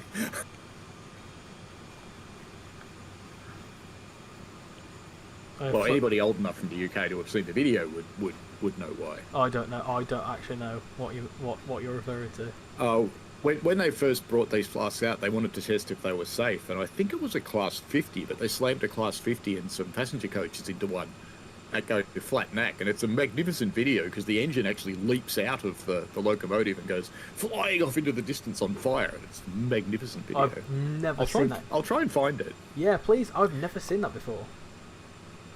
But I'm guessing you're thinking. Are you thinking to do it on the flat crossing? Yeah. On East Coast Main Line. Yeah, it's East Coast Main Line. That's the one that's got one. It's just north of Newark. I hope you can. Yeah, I hope you can spawn a train on the other track. I've never tried it. That'll be necessary. See, one thing I would have liked to have seen on East Coast Main Line is seeing the 158s crossing that flat crossing, going towards Lincoln, because they would do in real life. Well, I don't think they had 158s when that route came out. They did. They did. The Midland Main Line came up before East Coast Main Line, because Midland Main Line was a train sim with 3 DLC, and East Coast Main Line were a train sim with 4 DLC. Because the 158s layer in at Peterborough, and you can drive them between Peterborough and Grantham. I'm rummaging through German routes right now trying to figure out which one I was talking about, but I can't remember the name of because I'm an idiot. I know they don't run at 79 here, but on other freight-controlled tracks that Amtrak uses, they have level grades like the New Orleans and Mobile Subdivision. They're capped at 79 mile an hour. Yeah, isn't that some like legal thing that they're capped at 79? And then like if they don't go over 79 mile an hour, so if they're 80 miles and above, they have to have positive train control and in-cab signalling. Under that speed, they don't have to, so they don't. Basically, a compromise. It was like putting in TPWS instead of the full system that they devised. It's just cheaper. Oh, I think I can take the Cajons off. I've got the Cajons to go a bit quicker. Yeah, give it a try. We were going 30 and I managed to save it, so I'm doing all right here. I think. I still need the helping hand. I think we're doing alright. I've not messed it up just yet. This is actually quite relaxing. It can be. Do you know I can't actually find the name of the German route in my DLCs? Is it... I think I'm not seeing the full list. How old are we talking? I'm looking at the store page. Oh, it's old. Yeah, it's one of the older ones. Let me go into Manage DLC. Is it Main Spec that bad? No. No, it is one of the German ones, though. Is it Rose Ignored? No. We'll get there eventually. I'll know it the second I see it. Hopstruck around. And I'll go, oh, you idiot. No, it was before HRO. Rapid Transit? No, not that old. I think it was before then. Rheimer Austin? No. Oh, dear. Testing your memory now, aren't I? I know, yeah. I wish there was a way to filter your actual DLC by country. You can. I know you can in the store, but you can't in. I'm not using Managed DLC in Steam. I'm not running the game. Oh, I see. Uh-oh. I've been thinking too much and I've got up to 37. Slow down. Alright, put on an initial application on your brakes. It's and bail off. Oh, it's slowing down now. I'm on B7, I think. It's slowing down. If it's slowing down, leave it alone. Yeah, but if you want practice for the brakes, put on a minimum application or an initial, it's called on this engine. Yeah. Yeah, minimum reduction, that'll be fine. And now bail off, use the black handle, pull it towards you. Yeah.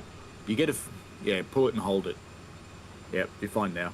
You have to hold it until that red needle on the right-hand gauge drops to 0. This one. Do you know what those gauges mean, by the way? Not a clue. Good. Should I tell you?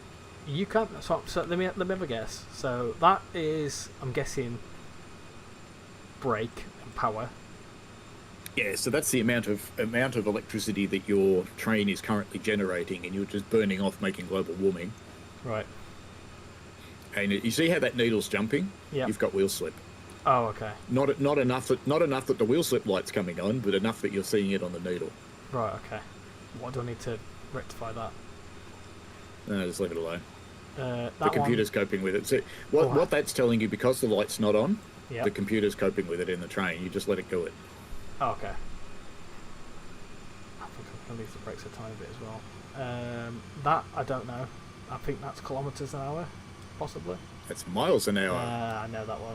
I'm just pulling your. I'm just pulling your chain. That you told me that's a thing, and I can't remember what that was.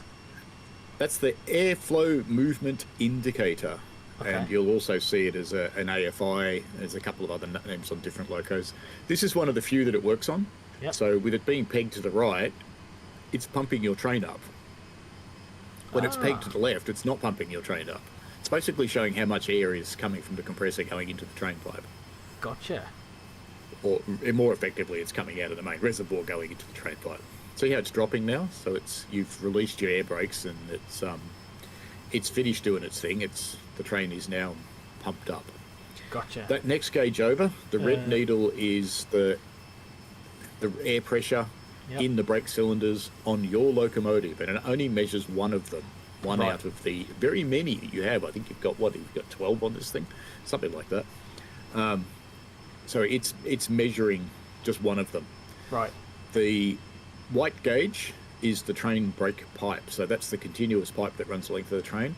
On American trains, they often have two rather than one, and it's still the same thing though. It's still measuring that pressure. Next over is the left-hand gauge. The white one is the equalizing reservoir, and the red one is the main reservoir. The main reservoir is your supply of air that you can have without running the compressor. So it's at 130 pounds, and that's so that you can quickly release the brakes when you want to. It uses that pressure, and the compressor will keep that reservoir charged.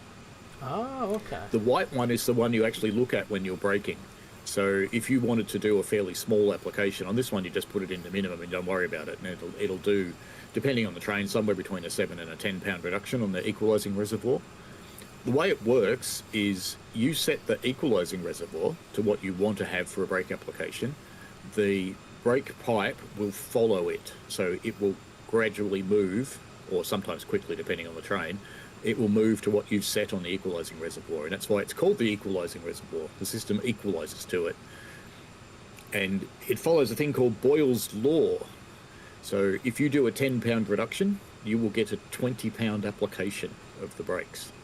Right, okay. But you have to think that air doesn't move at the speed of light. It moves even less than the speed of sound. So the air flowing through the system, when you've got a 20 pound application on your locomotive, at the back of your train, you've probably got nothing.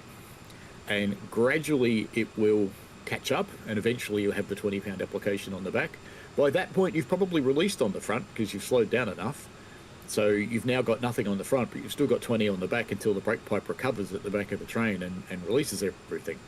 And it can take a while. The modern braking systems, electro-pneumatic braking, every carriage is told what to do. So every carriage applies and releases the brakes, and that's why it's quicker. But in these air-controlled systems, it can be quite slow, and you have to be very careful of how you apply and release brakes. So on the little heritage railway that I operate on, and I'm a fireman most of the time, but I do get to drive, we can brake 3 times without recharging, and that third time you've got to stop the train because you haven't got another one. That's called serial braking, and you need to avoid it. You need to have a good enough application when you're going down the hill that you can release it and wait about a minute while it recharges the train before you apply again. There you go. So I probably won't remember all that, but that's certainly good to know, because obviously the gauges are there for a reason. They're there to help you out. But if you didn't know anything about American freight peeps, there you go. You've just pretty much had the 101 there. Not the DB, not the VR 101, not the DVR 101. Like the how to drive a freight train 101. Yeah. Well, anything with Westinghouse air brakes. There's quite a lot of trains in the game with Westinghouse air brakes across all the countries. Doesn't the 66 have something like that? And a lot of the old VR stuff as well, doesn't it? Yeah, the 66 has got a variation on the Westinghouse system, because the 66 you can actually partially release the brakes. In the Westinghouse system, you can partially apply them, but you cannot partially release them. You can only fully release them. Oh, we can get up to 79 in a minute. Are we almost at the bottom of the hill? Oh no, we're not. No, that's steep down there. North Atlantic has Colin. No, I don't think it would have been that old, would it? No, it's not Colin. It's one of the M routes. Just thinking of your BR 101. Do you know what really confused me when I first started playing this game? Go on. There was the DB BR 101 and the BR 101, and they weren't the same thing. Oh no. It confuses me. No. I've only recently realised why it's called the DBBR, because obviously it's whatever the DB. thing is. Yeah. But it always confuses me. Deutschbahn. That's it. And confused. But yeah, BR 101. Yeah, and the BR 101, that's the British DMU. Like And that used to confuse the crap out of me. I do like a 101. And I think in my infinite wisdom, I complained on a stream one day, and Matt said, "But that's what the trains are called." Yeah, you can't change what it's already got. Is that another track over there? I think there's another track, isn't it? Yeah, there's tracks everywhere in this game. Ah, invisible wall. Ah. Yeah, they're a bit sucky. I don't like invisible walls.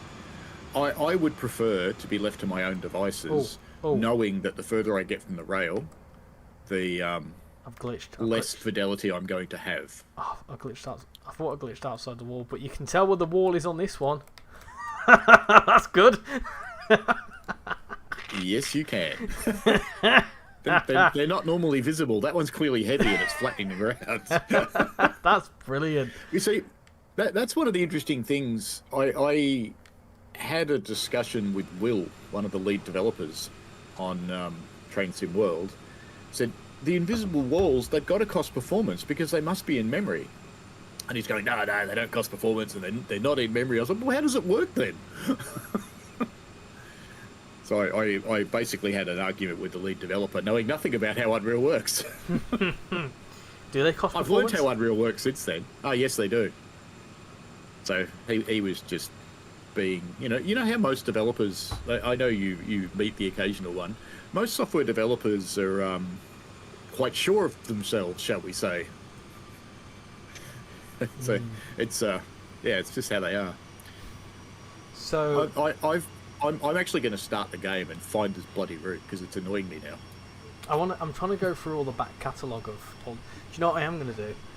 And I don't know whether this still exists. Train Sim World Wiki. I don't know if anyone's ever heard that before.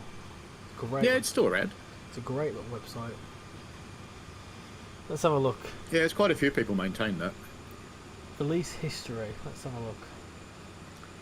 I just saw someone I follow, he's posted a video, and you know how some streamers put up a thing with their face as part of the stream? Yeah. You know, looking shocked or whatever? Yeah. He looks like one of those sex dolls. and naturally, I've just told him that. I don't think he'll use that face again. So we've got 2018, rules ignored. You said it's not that one. It's not main spec art. It's not. I've got the game fired, but on PC I have all the DLC. It'll take a while. It's loading it away, even though it's pulling it off the the fastest storage I can afford. It still takes a while. Is it Munich Augsburg? I was thinking. Maybe. That's an. But let me have a look. It's an ICE route.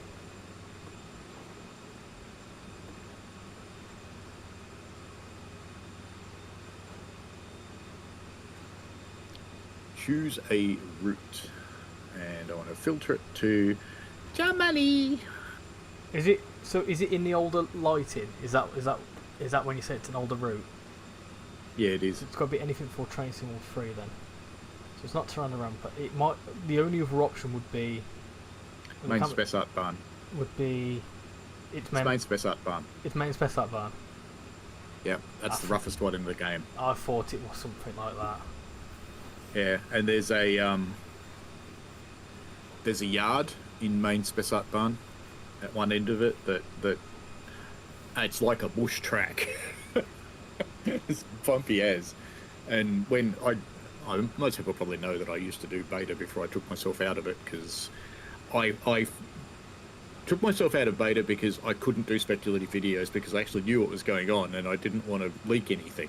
Now I don't know what's going on. Perfect. I can speculate my ass off. But when we first got suspension, I was testing everything on that yard in MSB.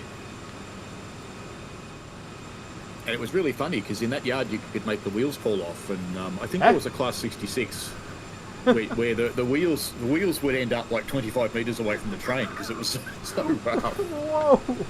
Oh my, real? No way. Can you still do that? No. Oh. You can put them on. You can put them on main spec out barn, but all that got fixed. Ah. That would be so fun. I'd love to do stuff like that and break in the game. Right, Well, outside of dev, if you put on, the nearest you can get is put that God mode mod on, and then you can do a lot of the stuff that you can do in dev. A bit like that bit of a God mode mod I've got in Euro Truck. Yeah. There's only one thing God mode can't do that you can... Actually, no, there's a few other things that you can do in dev you can't do in God mode, because God mode hasn't got complete access to the console. It's got a filtered version of it. Because they don't actually put out the whole console with the built game. They only put out part of it. So it stops you being able to change the game's parameters during the game. There's another going past there, hauling some trucks. They're 2, they're 4, they're 6, they're 8. Shunting trucks and hauling freight. Yep. Oh, these are interesting looking. Yeah, that's double stacks with only one container in them. Ah, I see. Oh, we've got a yellow coming up. Oh, adverse signals. Happy days. Ah, you'll be fine. Yeah, nice. Yeah, They're a long way away. Yeah, and also, to be fair, it's probably a what do you call it point, like a, what do they call it nowadays?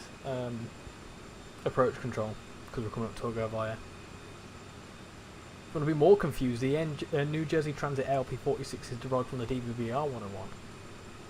It is, isn't it? Yes, it is. In some capacity, I think, isn't it? Yep. And the Charger is a German locomotive too. Yeah, because Siemens, isn't it?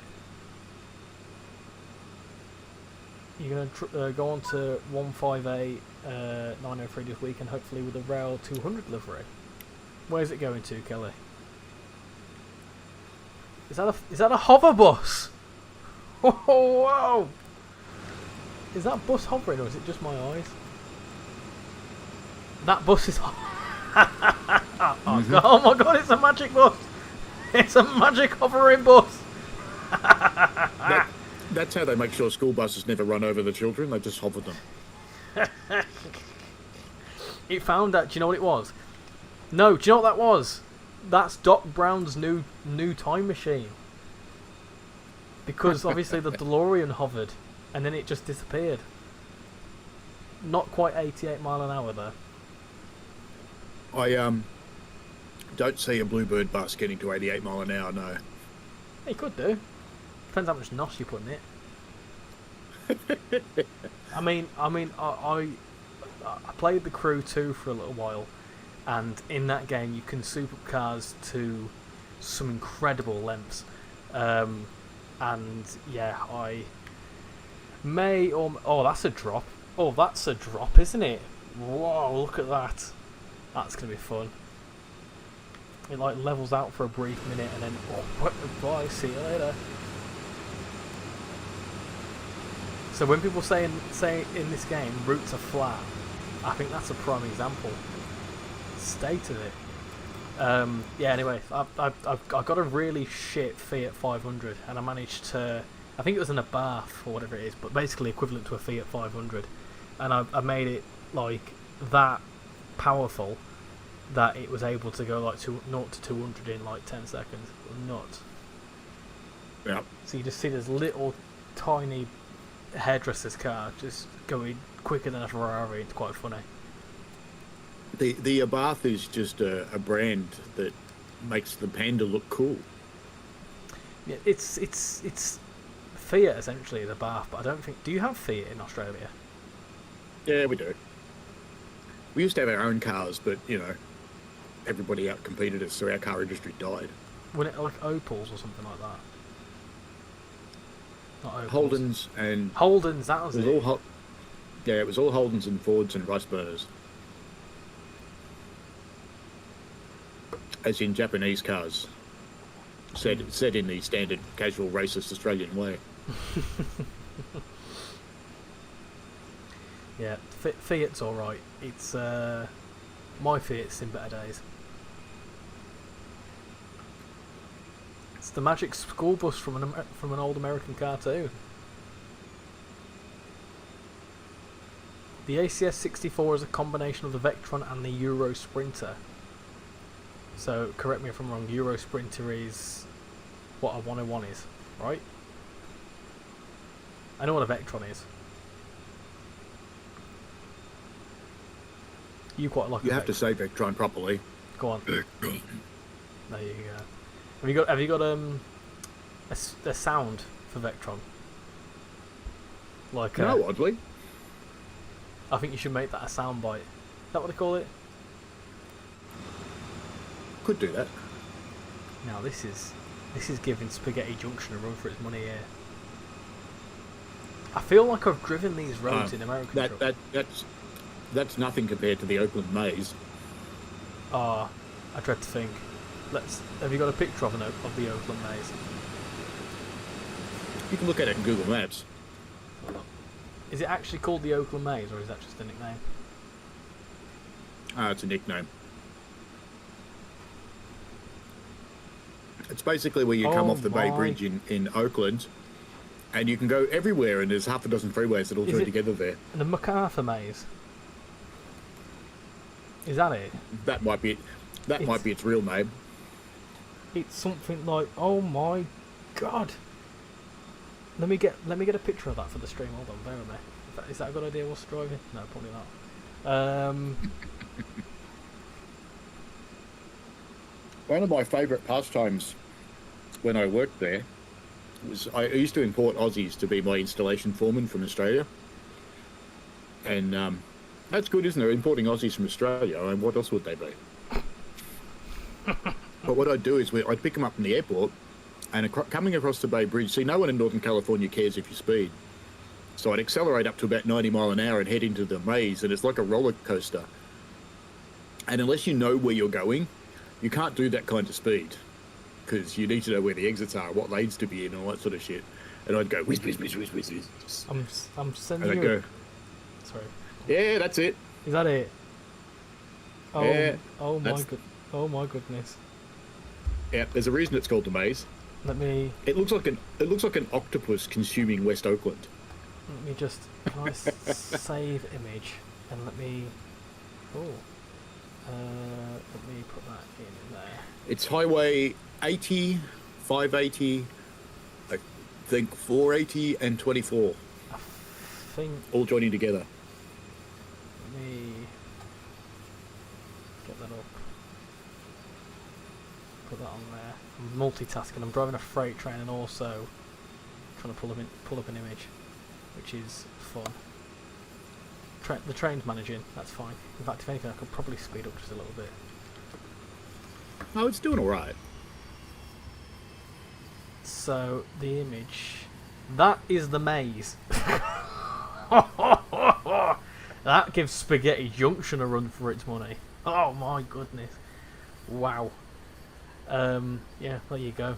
That's a maze. You could say, oh god, here we go. You could say that's amazing. You could. I'm lost. I'm wasted. Someone's talking about Bradfordian Northumberland line. You don't want to go to Bradford. You want to avoid Bradford at all costs. Whoa, a mile and a half from San Bernie. That were quick. Mm-hmm. Well, I say that were quick. It's almost 2 hours, but yeah, nice. Yeah, there we go. And for whatever reason, this DLC stops in the passenger station instead of going into the yard. I don't quite understand that, but you know, maybe it's a shift change thing. Maybe they're changing out the guy with the soiled underpants from coming down Cajon Pass and putting in a fresh one. There you go. So he can then drive a Metrolink train. It'd be cool if the Metrolink stuff was there, but I don't think that it would be in this timetable. I mean, it should be in the original Cajon Pass, but... Did you see the hole in the bridge up there? No, I You could didn't. see a truck going through it. No, I didn't spot that. What's up here? Just look at the front of the bridge in the corner where they join. Oh, There's a hole. oh, yeah. Oh dear. Oh, hover cars. Nice. That's mad that you spotted it. I didn't spot that. Your favourite Northern livery is the Northumberland Line 158844. I am very impressed with how well you know these numbers. I know a 158, but anything more than that confuses me. Euro Clearly Sprint. a spotter. Yeah. Clearly a spotter. They're a strange breed of individuals. They deserve our respect and to be kept at a distance.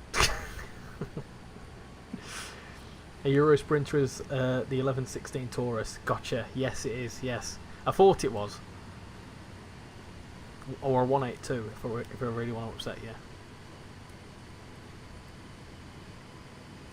It's really funny when you get people to get their favourite train, because sometimes you get on our railway and you'll be cruising along and you're coming off the trestle bridge and you hear some little kids yell out going, "You got the wrong loco, I don't want that one." Yeah, but yeah. Yeah, but then you just tell them they have to deal with it. Yeah.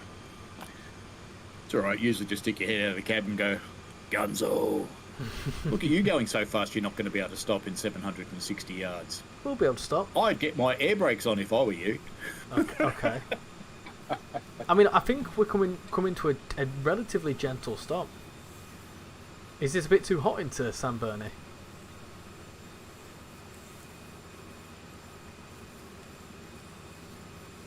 Is it?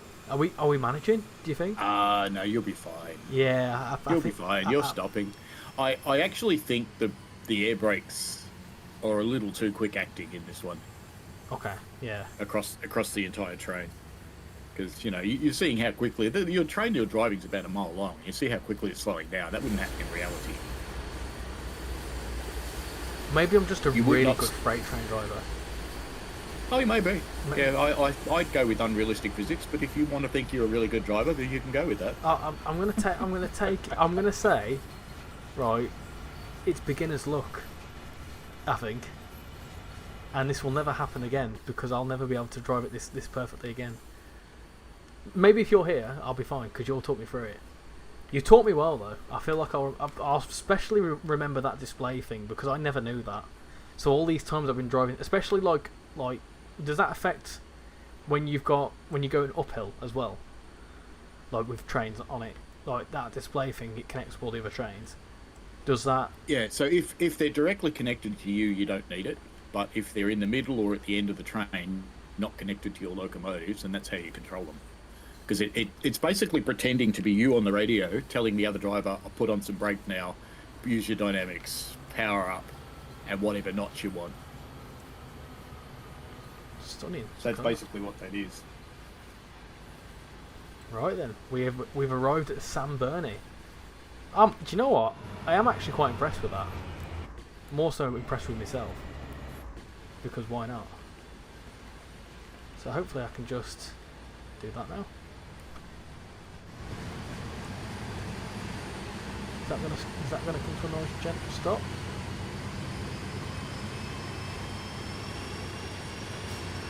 Is it gonna stop? Thinking about it. Thinking about it. Let me do that. Oh hey, look at that. We did it successfully. There you go. I only sped minus 35 for speeding. I think that's the best I've ever got for speeding, to be honest. I think that is the highest I've ever scored as well. Didn't use any safety systems. I probably should have. Is there even safety systems on this? Yeah, there is. There's an alerter on the back wall. It started working yesterday in both trains after an update. It wasn't working before that. Oh, I see. Accuracy bonus. I should point out for people who are not used to these early release versions, the version that we get given when we first get a key can be weeks old. So it's not up to date in the development stream, and usually just before it goes live, we get an update that brings it into what is actually going to go live. And normally it's not the day before. Normally it's a few days before, but this time it was the day before. Yeah, I did have an update just prior to this actually. Thinking about it, so 859. There you go. Right, what do people want to? I thought the real locos were unmanned. Is that a thing? They in the real life, yes, they are. They're called DPUs, distributed power units. But DPU is not implemented in the game. So what they do is they pretend that there's another driver in there and that you're telling them what to do by radio. That's what banking com is. So in reality, you'd actually get onto the computer. Not that this one's got one. So in this era, in the old Santa Fe era, you would have had to have multiple drivers in the train, or multiple engineers, as the Americans call them. But in the modern ones, like the SD70 ACEs, no, you just program it up on the computer and you set up, tell the other locos what you want to do. Right then, let's see what else we can give a go of.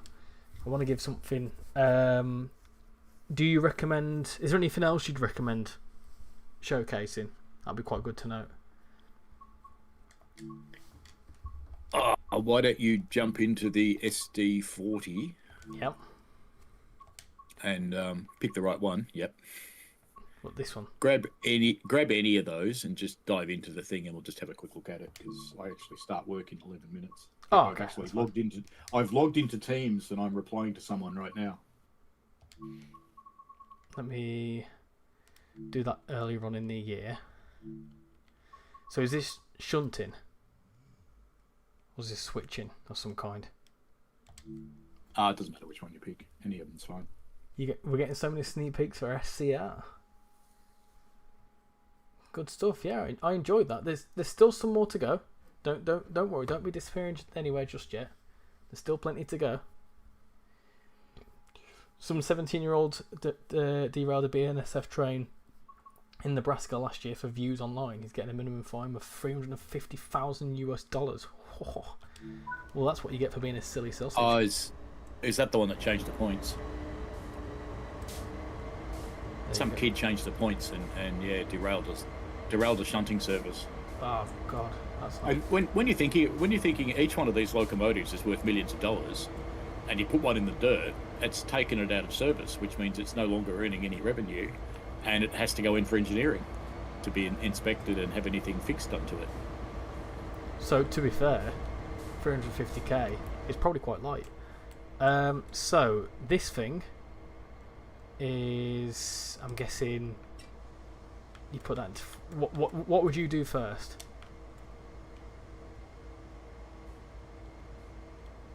This beastie. Well, you won't have any banking com on this one because you're just a few locos connected together, so you don't need to worry about banking com, but it's the same button for you to turn it on. But on your left, you can see two brake handles. There's a red one and a black one. Yep. First thing to do is put that into freight, which I think you've done, and you can release that one. Yep. Then down below that, on the bottom of the stand, is a silver valve. This? Down low on the left. That there. That's the one. Put that in lead. Yep. So you're telling it that you're the front locomotive, and your independent brake's already released. So you don't need to do anything about that. What does it mean by lead or dead?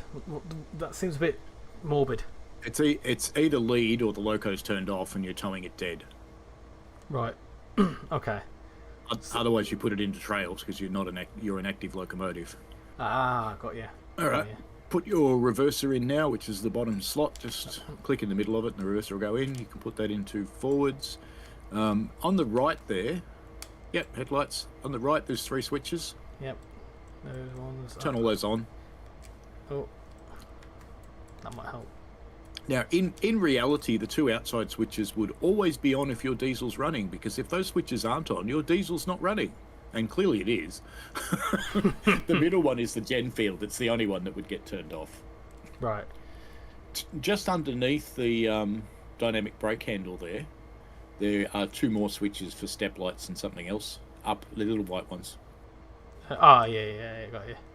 Yeah, they can be a little bit hard to get onto because the brake handle gauge lights is the other one, I think. Yeah, got you. There you go. And this one, really the only difference between this and the 840 and heat drive is instead of having one handle that goes between throttle and dynamics, you have 2 handles. Right. You can only use one of them at a time. So if you put that throttle into notch 1, Yeah. yeah, that'll do. Now try and move your dynamics. You'll discover that you can't. Well, you shouldn't be able to. It should be locked. Yep. Yeah, so it won't let you. And if you put that throttle back into idle, and then move your dynamics to anything. Now, if you try and move the throttle, handle, it shouldn't let you. Yeah, so they're locked together. So it's like it's one handle, but they're not. They're not physically connected. They're just locked. Oh, I see. And does that just do that on a whim, or is that how I've set it up? No, that's how they're always like that. Ah. Except that there is one implementation of the SD40 where it doesn't do that, but that's a bug. Ah, nice. Okay. So then I can just gently apply some power, but it's slowing down, which is interesting. Yeah. Has this got some reworked horn stuff on it as well? Ooh. That sounds good. That sounds quite nice, actually. Where's the bell? Happy days. It's called, I think it's thinking it's the training centre one. Is the window meant to be this tinted? What, around the edges? That's a question for you. Is it meant to be tinted? Look, it's a long-standing thing that makes the SD40 a little bit shitty, in my opinion. I think it's trying to represent that the window's dirty, Right. but it's always looked a bit bad. Now, for me... There you go. This... Now you know how to drive an SD40-2. Yeah, nice. Look at that. And if anyone's ever played Grand Theft Auto 5, I'm pretty sure these are the trains that they're based on. Yeah, it's either these or GPs. It can be hard to tell. Have you give it a go yet? Because they're a bit generic. I've run these around shunting. I haven't tried to take them up the hill yet. The SD40s are nowhere near as powerful as the C48Ws. So if you're bringing these down the hill, you'll probably have to be a lot more careful. So with this, I just pretty much... Am I just going to collect something? Or am I going back on myself? Or am I collecting them over there?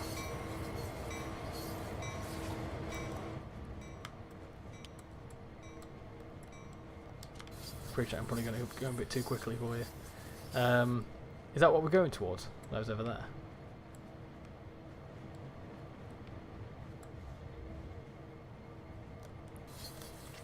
No, I think it's still going in front of you. This is a big yard. They seem to have changed the way this yard's working too, because you can't see the trains until you're quite close to them now. They just appear magically.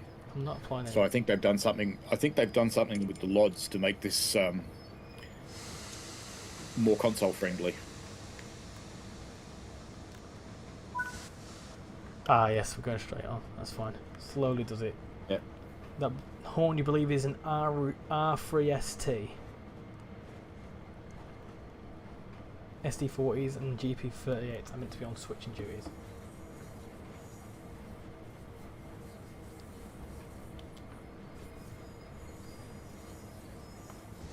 So this is essential. So switching is basically moving stuff around yards.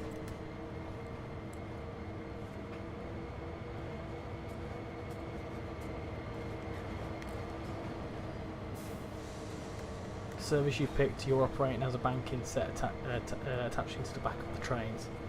Ah! Well, that's neat. So then could you essentially, after this, then take on that train wherever it needs to go? But then you just jump to the front lot. Yeah, you can just change. Ah, cool. Ah, hold on. That's not the right way. That's not the right way. I'm on the... do I need to change the points? I think I might have to change the points, you know. Maybe.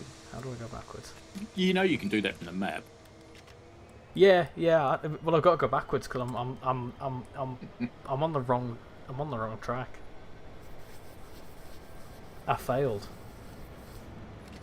I failed and put myself in the wrong place. Try again. So I need to be on this one, I think. More beans. More beans.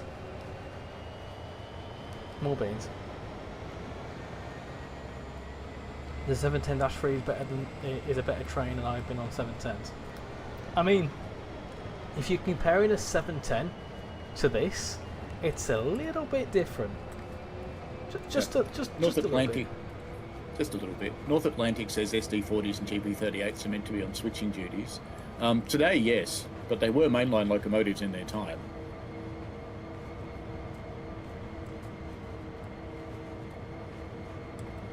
Oh, are they quite old now? Yeah, they are very 50 years old. Oof. Well, possibly more than that, actually. Right, so now I need to go to the map. And it's this one I change, I think, and then that's all good. Now I know a few things about switching this like this. So I know that I've had many instances where the wrong switch has been the wrong way and it derails you straight away. So yeah, hopefully. And if you've got derailments turned on for that, you don't have to. You can turn derailments off? Only for switching derailments. Oh, I see. I was going to say, I've derailed one too many times. Yeah. If after all this time I knew I could turn them off, I probably should have done. Just had a couple of new people subscribe, so welcome aboard. Hope you've all gone and checked out Paul's first look and review stream. Because like I say, you know, this is very much giving a go of American Freight for the first time. Well, I've given it a little bit to go, but not this extensive at all. I can't remember the last time I probably finished a whole run in a freight train. So this is all very much new. But it's kind of just to show off what it looks like to you, get a bit of expert knowledge. But like I say, if you want to have more in-depth for tutorials or anything like that, then Paul's channel is the place to go. And of course, British Ace as well, he's done some content on it as well. And any of the other ambassadors, who I'm pretty sure there's plenty of content out there. Neil's done some content on it, I've seen. Who else would have done some content on it? A fair few of the ambassadors would have done content that know a thing or two about American Freight, much more than what I do. So do feel free to go and check out the fellow ambassadors specifically. Neil can be a little bit hard to understand because he's got a very strong speech impediment. But if you have a look at his channel, you do get used to the way he talks. You can understand him, and he's very knowledgeable about American operations. So he is worth giving a little bit of time to let your mind understand the way he speaks. I'm just going to have a little look at who else is put some stuff on. Let's have a look. I think I saw Rexy was live before. He still is live. Is Rex? There you go. There's another fellow content creator. He's not doing American though. He's switched. He's gone home to mama. I don't think he was doing anything American. Yeah. Ooh. I think he was earlier. In other news, something I'm going to have a little look at. Birmingham Cross City Winter 2019 timetable is out now. The mod. Yeah. That on looks PC only. Very good. Because that's got 150s and 170s coupled up together. 153s and 170s coupled up together, which I remember quite vividly. So I'm going to have a little look at that, I think. Yeah, if people are wondering where to get mods from TSW, I'll drop a link in the chat. Pop something in there. Yeah, well, I would, but I somehow managed to exit your chat just then. Let me come back. There we are. Yeah, no worries flying stuff there. I don't mind you showing support to Rex. Go ahead, sorry. I have technically started work, so I should probably pay attention. Is that why? Is that your you heading off, or are you gonna multitask? I will need to head off because I'm actually being dragged into a meeting about our website. Fair dues. Well, thank you very, very much for your time and for your teaching me. Like I say again, go and check out Paul's stuff. He's put a link in there to the mod place as well, but there is a few links in there. Feel free to shove some more links in before you head off to work. Go and check out his stuff. Really, really knowledgeable about all this stuff. So I know I see some comments on the forums of people saying the ambassadors don't show off this, or I've seen comments about me saying that I'm not really knowledgeable, so I'm not very representative. I agree. So this is where I'm trying to direct you towards people. Go ahead. Isn't it really funny that they just pick that and they post about it on the forums? But does anybody come into your chat and say, you know, I'd like to help you learn this stuff? No. No. So yeah, I am using this opportunity to say I don't know much about this pack. I want to obviously promote it and, you know, give you the most You can information. see some of the other cars that you're getting around you here. These are some of the hopper cars. Oh yeah. Are these new ones? Oh yeah. Yeah. And over behind that, there's one of the new box cars. That deep red one is one of the new ones. Ooh. That looks nice. Oh, where's it gone? There you go. Look at that. What a stunner. So these are all obviously. Oh yeah, ATSF. What does ATSF stand for? Atchison, Topeka, and Santa Fe. And that is that what became BNSF? Part of it did. The SF bit. Well, interestingly enough, the ATSF and Santa Fe itself, the SF part, they all still exist on paper as companies, but they're just owned and operated under other brands these days. So they're owned and operated by the Pumpkin, BNSF.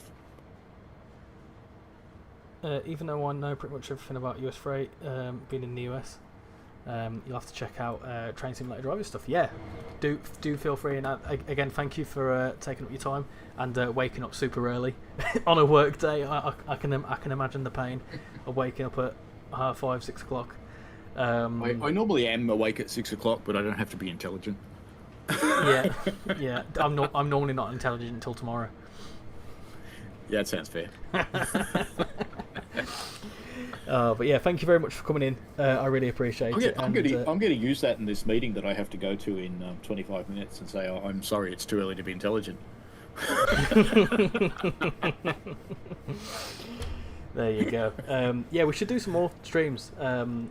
Maybe some stuff where I try out stuff that I wouldn't normally. It would be quite cool.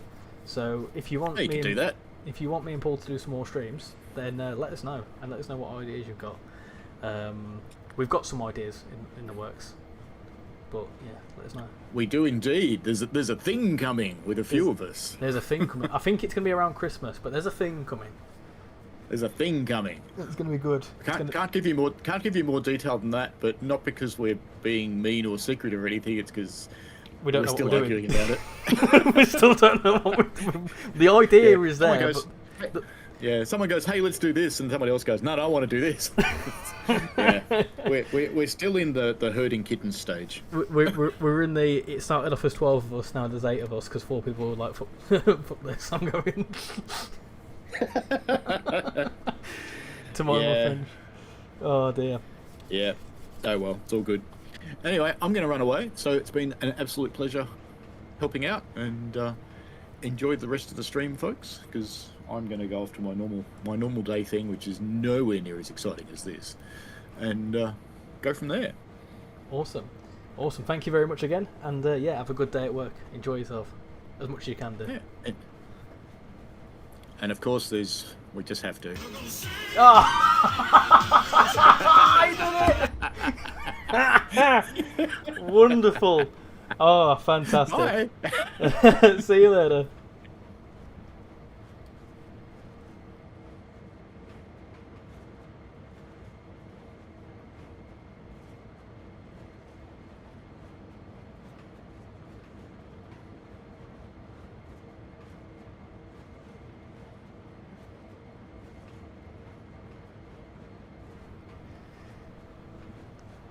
Right then, there we go.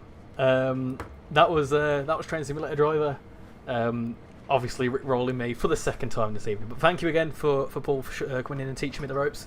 Yeah, you'll have to let me know in the chat, peeps, how you feel about this DLC. I quite like it, in the sense that I've never given American Freight before, given it a go before, and the liveries are cool, and what you get with it is quite decent as well, in my opinion. So if you're interested in your American Freight and you like Cajon Pass, I think this is a nice addition to it, to be honest. I'll keep watching, no worries. We're not going to go for too much longer, because although you've got work, I've got sleep, so I'll probably have another quick little recap, and then I'll also call it a night, because we have been going surprisingly for 2 hours, and I'm quite surprised by that, because Paul said he was going to give me an hour of his time and give me double, so I'm very happy about that, because I didn't kill the locomotive, which is good. I might end up doing it now. Watch as soon as he goes. I'm scared as well, because now that it's disappeared, I'm probably going to end up messing it up. Would you like another guest? Not this evening. Like I say, I'm going to be ending up soon, but we will discuss collaboration opportunities. I'm sure we will have some things come up at some point. My stream crashed, so I thought I'd pop in and say hi. Yes, I saw that you were streaming not long ago, actually. So I need to make sure in fact, just a minute ago we were looking at it. So how did your stream go? Do that. Cool, that's all linked up. Going on to the back of there. So at this point, I think you are meant to go to the front of the train and do it properly, but I'm not doing it properly because I'm silly. Richie just got Richie railrolled. I like it. I like it a lot.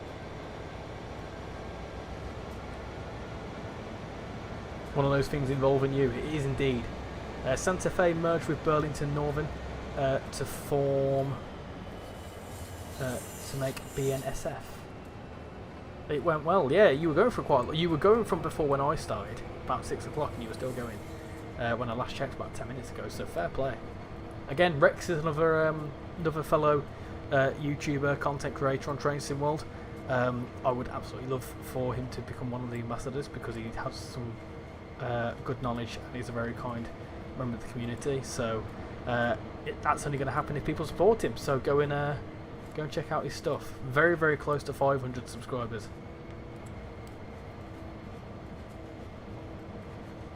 And also on the topic of subscribers, Train Simulator Driver is almost at 10,000. So let's get another ambassador to a very significant milestone. I think your service will end up when you hook up to the back of this grain train. I don't think we're actually going to be driving this grain train, but I'm intrigued to see how that works. He was racing you to Stafford. Gained a few subs as well, which is nice. You'll take the victory. Victory! Just another question for those in the chat. What do people think of the new thumbnails? I'm going to be trying out some different, not different templates, that is the template I want to try, but I want to build on it. So let me know. I've been wanting to change up my thumbnails for a little while, so let me know. Does this look a bit more appealing with the border and stuff on it? No worries, Rex. Much appreciated. I'm sure you appreciate the shout outs, and I really hope that you get to 500 soon. Sooner rather than later. Right, let's slow down. Slowly does it. Slowly does it. Slowly does it.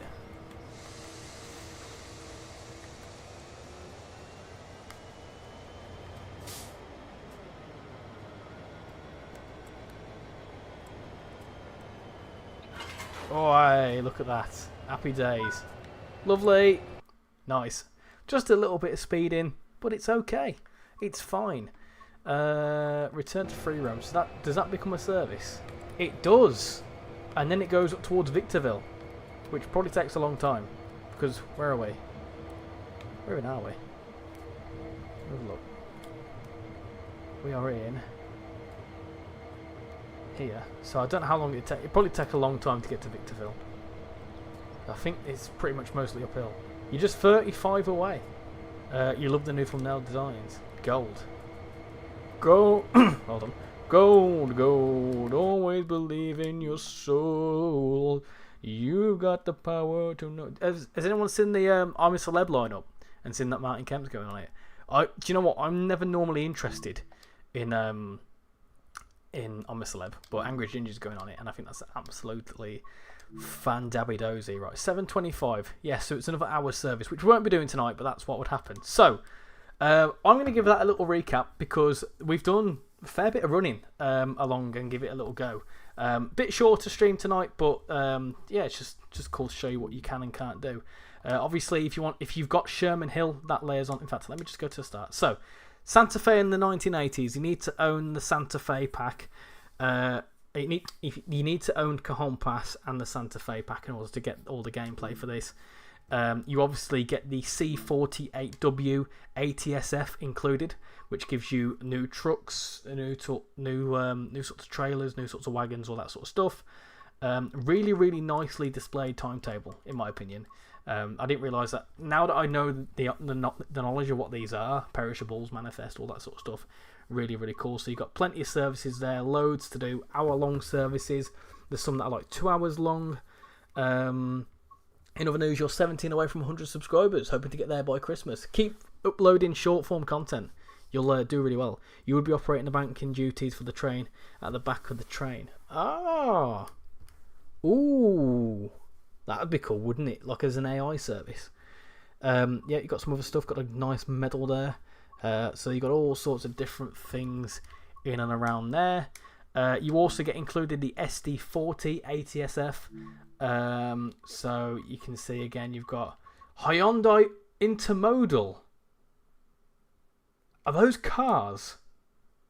I'm sorry, I've got to have a look at this now. Are they actual like car, or is it Hyundai like something else? I'm intrigued. Are we going to be carrying just loads of Hyundais, loads of i20s? And I know one of the questions that people are going to ask: can a ROG 37 pull it? No, we're not going to be testing that tonight. Hyundai. Where's my Hyundais? We'll go to the back of the train. Oh my goodness. Hyundais? Hello? Hyundais? Ah, no. There's no Hyundais. I got excited then. Anyway, back to the main menu. Yes, Sherman Hill gives you the Union Pacific layers. I'll quickly showcase those for you now. Just so I can give you all the information on it. Cajon Pass. So yeah, the SD40 does all sorts of stuff. I don't know whether, and it's worth a check, I don't know whether any of these trains layer in anywhere else. I'll have a little check. Can you use... No, you can't use the Cajon Pass one. It'd be cool if you could do for like a rail tour point of view, but maybe that's something down the line, who knows. Yeah, ATSF, which is very cool. You can do all sorts of stuff there. Just a little scroll for the services that you can do, all sorts of things there. You getting Cargo Loan Volume 5? Well, considering my current stance, yeah, of course. Yes, I will be getting Cargo Loan Volume 5, which I'll be showcasing next week. I will be I'll probably do a live. I want to try and do a live stream Monday instead of Wednesday. Who knows? We'll see. Because it's coming out on Tuesday, I should hopefully get the key before the weekend, and give it a go. So stay tuned. We'll give it a go. I've got an idea with Cargo Line as well because I want to kind of rank them. Anyway, that's the ATSF, and then obviously if you own Sherman Hill, this is a layer. You need to have Sherman Hill for this. Then obviously you get loads and loads and loads and loads and loads. Did I say loads of services for that as well, which are all unique. As you can see, they're UP, so you actually get around about 140 something services with the SD40s. So you've got plenty of stuff going on there, which is very, very nice. As for scenarios, we jump into the scenarios. We've got Cargill Turn, which is an hour long. You've got Cushenbury Turn, Unexpected Delays, Last Lap to San Berdo, and Fawn Road Switcher. So, yeah, that is pretty much everything to look at for the thingy. So let me spawn in this somewhere. I'll spawn it in at Barstow. Why not? We're not going to drive anywhere else, but I'll spawn it in somewhere just because we can. The US doesn't usually do rail tools for diesels normally. It's usually stuff like the EU PB Boy or the Challenger. Have you seen the new iPhone Pocket thing? 230 quid for something that looks like a sock with a hole in it. No, I haven't. You're reviewing Cargo Line Volume 5 as well, so hoping to get it on release date. Nice one. Right then, let's get this. I am actually quite a fan of this livery for sure. This looks really, really nice. Yeah, it looks cool. Oh, this one's got both of them on it. Look at that, perfect. Absolutely perfect. And it's also got the new, these are new wagons as well.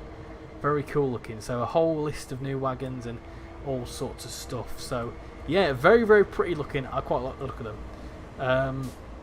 One scenario is an hour and 30 minutes. It's about standard, to be honest. So there we go. That was a little first look and preview of the Santa Fe gameplay pack on the Cajon Pass. In terms of the poll, we've got 91 votes.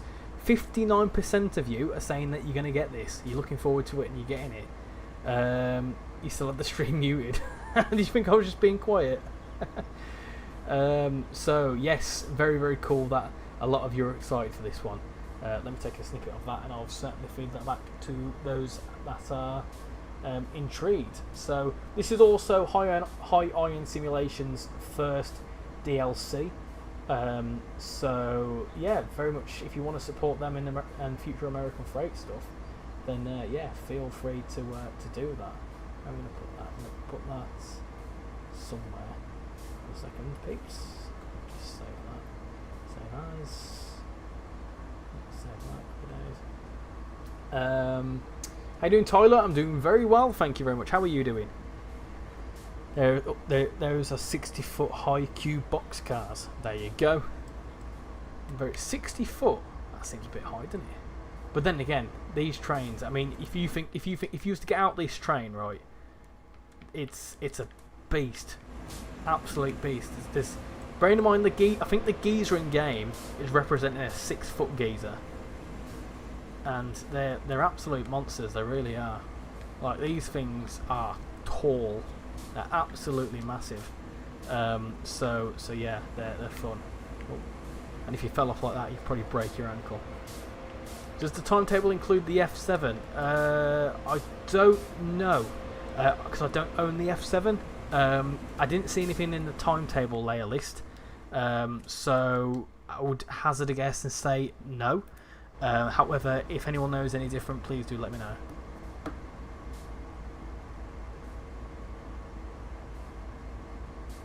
"60-foot high cube." Ah, right. I was thinking when you said 60 foot.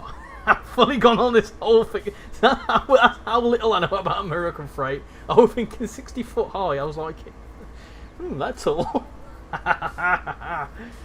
60 foot in length. That makes a lot more sense. See, you don't know more than me. You don't own the F7.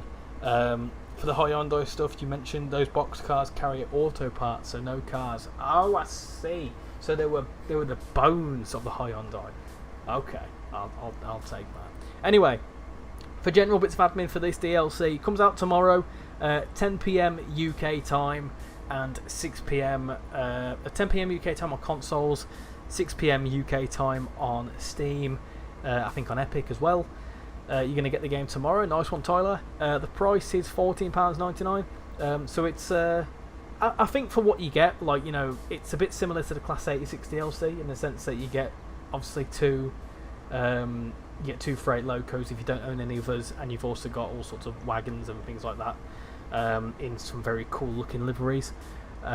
So it's more. I think it's more than a re-livery. I think it's been. I mean, for example, the horn.